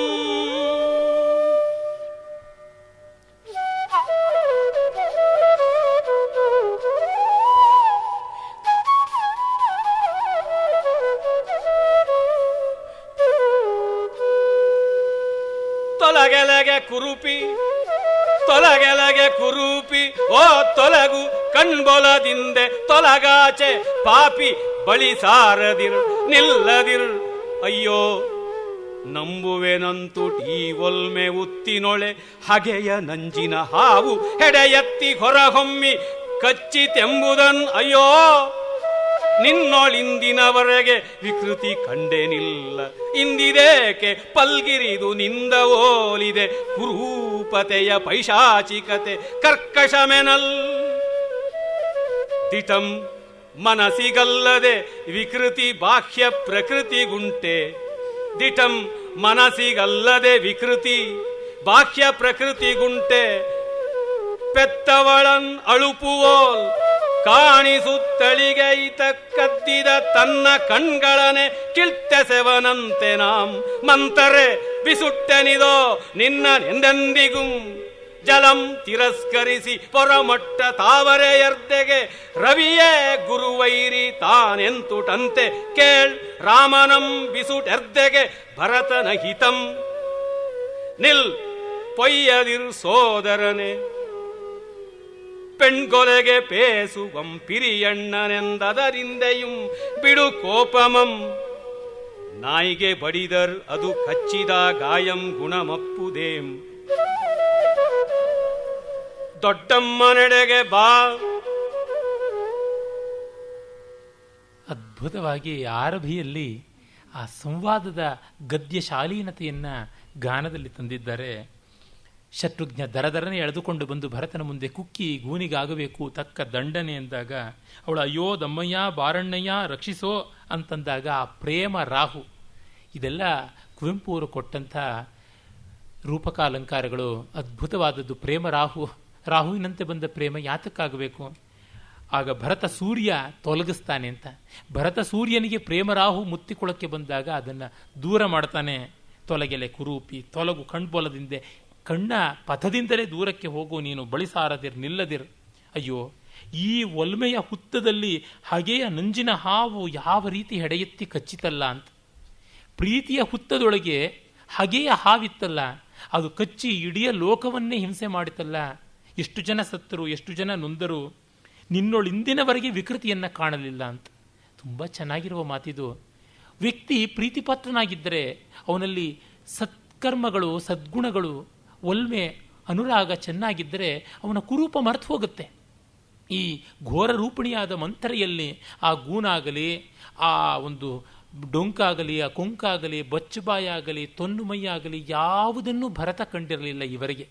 ಯಾಕೆ? ವಿಕೃತಿಯನ್ನು ಕಂಡುದಿಲ್ಲ. ಆದರೆ ಇಂದಿನವೋಲ್ ಇದೇ ಕುರೂಪತೆಯ ಪೈಶಾಚಿಕತೆ ಕರ್ಕಶಂ. ಅರೆ, ಇವತ್ತು ಕುರೂಪತೆ ಪೈಶಾಚಿಕವಾಗಿದೆ, ಅದೊಂದು ರೀತಿ ರಾಕ್ಷಸಿಯಾಗಿ ಭಯಾನಕವಾಗಿ ತೋರ್ತಾ ಇದೆ. ಯಾಕೆ? ದಿಟಂ ಮನಸ್ಸಿಗಲ್ಲದೆ ವಿಕೃತಿ ಬಾಹ್ಯ ಪ್ರಕೃತಿಗುಂಟೆ ಅಂತಾರೆ. ವಿಕೃತಿ ಇರೋದು ದೇಹಕ್ಕಲ್ಲ, ಮನಸ್ಸಿಗೆ. ಮನಸ್ಸಿನ ವಿಕೃತಿಯೇ ದೇಹದಲ್ಲಿ ತೋರಿಕೊಳ್ಳುತ್ತೆ. ಬಾಡಿ ಲ್ಯಾಂಗ್ವೇಜ್ ಅಂತೀವಲ್ಲ, ವಿಕಾರವಾದಂಥ ದೇಹ ಭಾಷೆ, ಅದು ಮನಸ್ಸಿನ ವರ್ತನೆಯಿಂದ ತಾನೇ ಬರ್ತಕ್ಕಂಥದ್ದು. ನಾನು ಎಷ್ಟೋ ಜನ ಕುರೂಪಿಗಳನ್ಸ್ಕೊಂಡಂಥವ್ರು ಸದ್ಗುಣಿಗಳಾಗಿದ್ದಾಗ ತುಂಬ ಹಾರ್ದಿಕವಾಗಿರ್ತಕ್ಕಂಥದ್ದು. ಅದೇ ಸುರೂಪಿಗಳು ಅಂತಕ್ಕಂಥವ್ರು ಅಂತರಂಗದ ಕಲ್ಮಶದಿಂದ ಕುರೂಪಿಗಳಾಗಿರೋದು ನೋಡಿದ್ದೀನಿ. ವಿಶೇಷವಾಗಿ ಎಷ್ಟೋ ಜನ ನರ್ತಕರು ದುಷ್ಟರಾಗಿರುವವರು, ದುರಹಂಕಾರರಾಗಿರ್ತಕ್ಕಂಥವ್ರನ್ನು ನೋಡಿದಾಗ ಅವರ ನರ್ತನದಲ್ಲಿ ಕಂಡಿರ್ತಕ್ಕಂಥದ್ದು ಬೀಭತ್ಸ ಭಯಾನಕಗಳೇ, ಇನ್ಯಾವುದೂ ಇಲ್ಲ ನನಗೆ. ಹಾಗೆ ಕೆಲವರಿಗೆ ಮುದಿತನದಿಂದ ಎಲ್ಲ ರೂಪ ಜಗಳಿ ಹೋಗಿದ್ದಾಗಲೂ ಅಂತರಂಗದ ಶೀಲ ಶುದ್ಧಿಯಿಂದ ಮಾಡಿದ ನರ್ತನದಲ್ಲಿ ಭಾವಸಿದ್ಧಿಯಿಂದ ಅಂಥ ಸೌಂದರ್ಯವನ್ನು ಕಂಡಿದ್ದುಂಟು. ಹೆಸರುಗಳು ಹೇಳುವಂಥದ್ದು ಬೇಕಿಲ್ಲ. ಆದರೆ ಇಲ್ಲಿ ಭರತ ಅದನ್ನು ಕಂಡುಕೊಂಡಿರುವುದನ್ನು ಕುವೆಂಪು ಅವರು ಸಾರ್ವತ್ರಿಕ ಸತ್ಯವಾಗಿ ಘೋಷಣೆ ಮಾಡ್ತಾರಲ್ಲ, ಮನಸ್ಸಿಗಲ್ಲದ ವಿಕೃತಿ ಬಾಹ್ಯ ಪ್ರಕೃತಿಗುಂಟೆ ಅಂತ. ಅದೊಂದು ಗಾದೆ, ಒಂದು ಈಡಿಯಂ ಆಗುವಂಥದ್ದು. ಮಂಥರೆ ಬಿಸುಟ್ಟೆನೆದು ನಿನ್ನ ನೆಂದೆಂದಿಗುಮ್ಮಂತಾನೆ. ಯಾಕೆ? ಜಲಮಂ ತಿರಸ್ಕರಿಸಿ ಪೊರಮಟ್ಟ ತಾವರೆ ಎದೆಗೆ ರವಿಯ ಗುರುವೈರಿ. ನೀರನ್ನು ತಿರಸ್ಕರಿಸಿ ಹೊರಕ್ಕೆ ಬಂದಂಥ ತಾವರೆಯನ್ನು ಅರಳಿಸ್ತಕ್ಕಂಥ ಸೂರ್ಯನೇ ವೈರಿಯಾಗಿ ಬಾಡಿಸ್ತಾನೆ. ಹಾಗೆ ನೀನು ರಾಮ ಅಂತಕ್ಕಂಥ ನೀರನ್ನು, ರಾಮ ಅನ್ನುವ ಜೀವನವನ್ನು, ರಾಮ ಅನ್ನುವ ಸಂಜೀವನವನ್ನು, ರಾಮ ಅನ್ನುವ ರಸವನ್ನು ನಿರಾಕರಿಸಿ ಆಚೆಗೆ ಬಂದ ನೀನು ಅರೆ, ನೀನು ಅರೆಯೇ ಕೊರೆಯೇ ಆಗಿದ್ದೀಯಾ. ನಾನು ಸೂರ್ಯವಂಶದವನು, ಭರತ ಮೊದಲಿಗಿದ್ದಂತೆಯೇ ಸೂರ್ಯ, ನನ್ನಲ್ಲಿ ವ್ಯತ್ಯಾಸ ಇಲ್ಲ. ಆದರೆ ನೀನು ರಾಮನನ್ನು ಬಿಟ್ಟು ಬಂದ ಕಾರಣ ನಿನ್ನನ್ನು ಬಾಡಿಸ್ತೀನಿ, ಅಷ್ಟೇ ಅಲ್ಲದೆ ಅರಳಿಸುವುದಿಲ್ಲ, ನಿನ್ನನ್ನು ನರಳಿಸುವುದಷ್ಟೇ ನನ್ನ ಉದ್ಯೋಗ ಅಂತ ಹೇಳಿ ರಾಮನಂ ಬಿಸುಟದೆಗೆ ಭರತನ್ ಅಹಿತಂ. ಅಪ್ಪ ತಮ್ಮ ಕೊಲ್ಲಬೇಡ ಇವಳನ್ನ, ರಾಮನಿಗೆ ನಾವು ದೂರವಾಗ್ತೀವಿ. ಸ್ತ್ರೀವಧೆಗೆ ಪೇಸುವಂ ಅವನು, ಪೆಣ್ಣುಗೊಲೆಗೆ ಪೇಸುವಂ ಪೆರಿಯಣ್ಣನ್ ಅದರಿಂದ ಬಿಡು ಕೋಪಮಂ. ಅದು ಮಾತ್ರವಲ್ಲ, ಮತ್ತೊಂದು ದೃಷ್ಟಾಂತ ಹೇಳ್ತಾನೆ ನೋಡಿ. ಆ ವ್ಯಕ್ತಿಗೆ ತಕ್ಕಂತೆ ಭಾಷೆ, ಸಂದರ್ಭಕ್ಕೆ ತಕ್ಕಂತೆ ನುಡಿ. ನಾಯಿಗೆ ಬಡಿದರೆ ಅದು ಕಚ್ಚಿದ ಗಾಯ ಗುಣಮಪ್ಪುದೇ. ನಮ್ಮನ್ನು ಕಚ್ಚಿಬಿಡ್ತು ಅಂತ ನಾಯನ್ನ ಸಾಯ ಬಡಿದರೆ ಗಾಯ ಗುಣವಾಗುತ್ತದೆಯಾ? ಇಲ್ಲ. ಹಾಗಾಗಿ ಬಿಡು ಅಂತ. ಇದಕ್ಕಿಂತ ತಿರಸ್ಕಾರ ಇದೆಯಲ್ಲ, ದಯಾಭಿಕ್ಷೆಗಿಂತ ಘೋರವಾದ ಕ್ರೌರ್ಯ ಇನ್ಯಾವುದು? ಮಂಥರೆಗದಾಯಿತು, ಅದು ಏನಾಗ್ಬಿಡುತ್ತದೆ ಎನ್ನುವುದನ್ನು ಮುಂದೆ ನೋಡ್ತೀವಿ. ಇಡೀ ಮಂಥರೆಯ ಪಾತ್ರಕ್ಕೆ ಮತ್ತೊಂದು ಲೋಕೋತ್ತರವಾದಂಥ ಆಯಾಮವನ್ನು ತಂದು ಕೊಡ್ತಾರೆ.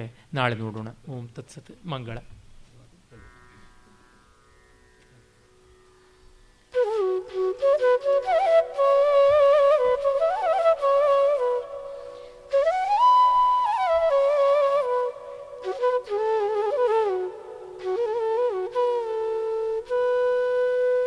ಶ್ರೀರಾಮನ ಲೋಕದಿಂದವತರಿಸಿ ಬಂದು ಈ ಲೋಕ ಸಂಭವೆಯನೆಮ್ಮ ಭುಜಾತೆಯಂ ಸೀತೆಯಂ ವರಿಸುತ್ತಾಕೆಯ ನೆಮದಿ ಮೃಚ್ಛಕ್ತಿಯಂ ಮರ್ದಿಸುತ್ತೆ ಸಂವರ್ಧಿಸಿರ್ಪವೋಲ್ ಚಿಚ್ಛಕ್ತಿಯಂ ರಾವಣ ಅವಿದ್ಯೆಯೀ ನಮ್ಮ ಮರ್ತ್ಯ ಪ್ರಜ್ಞತಾಂ ತನ್ನ ತಮದಿಂ ಮುಕ್ತಮಪ್ಪುದುದಿಟಂ ನಿಮ್ಮ ದೀಪ್ಯ ದೈವೀ ಪ್ರಜ್ಞೆಯ ಮೃತ ಗೋಪುರಕೇರ್ವವೋ ಓ ಬನ್ನಿಂ ಅವತರಿಸಿಂ ಈ ಮೃತ್ಕಲಾ ಪ್ರತಿಮೆಯೊಳ್ ಚಿತ್ಕಲಾ ಪ್ರಾಣಂ ಪ್ರತಿಷ್ಠಿತಂ ತಾನಪ್ಪವೋ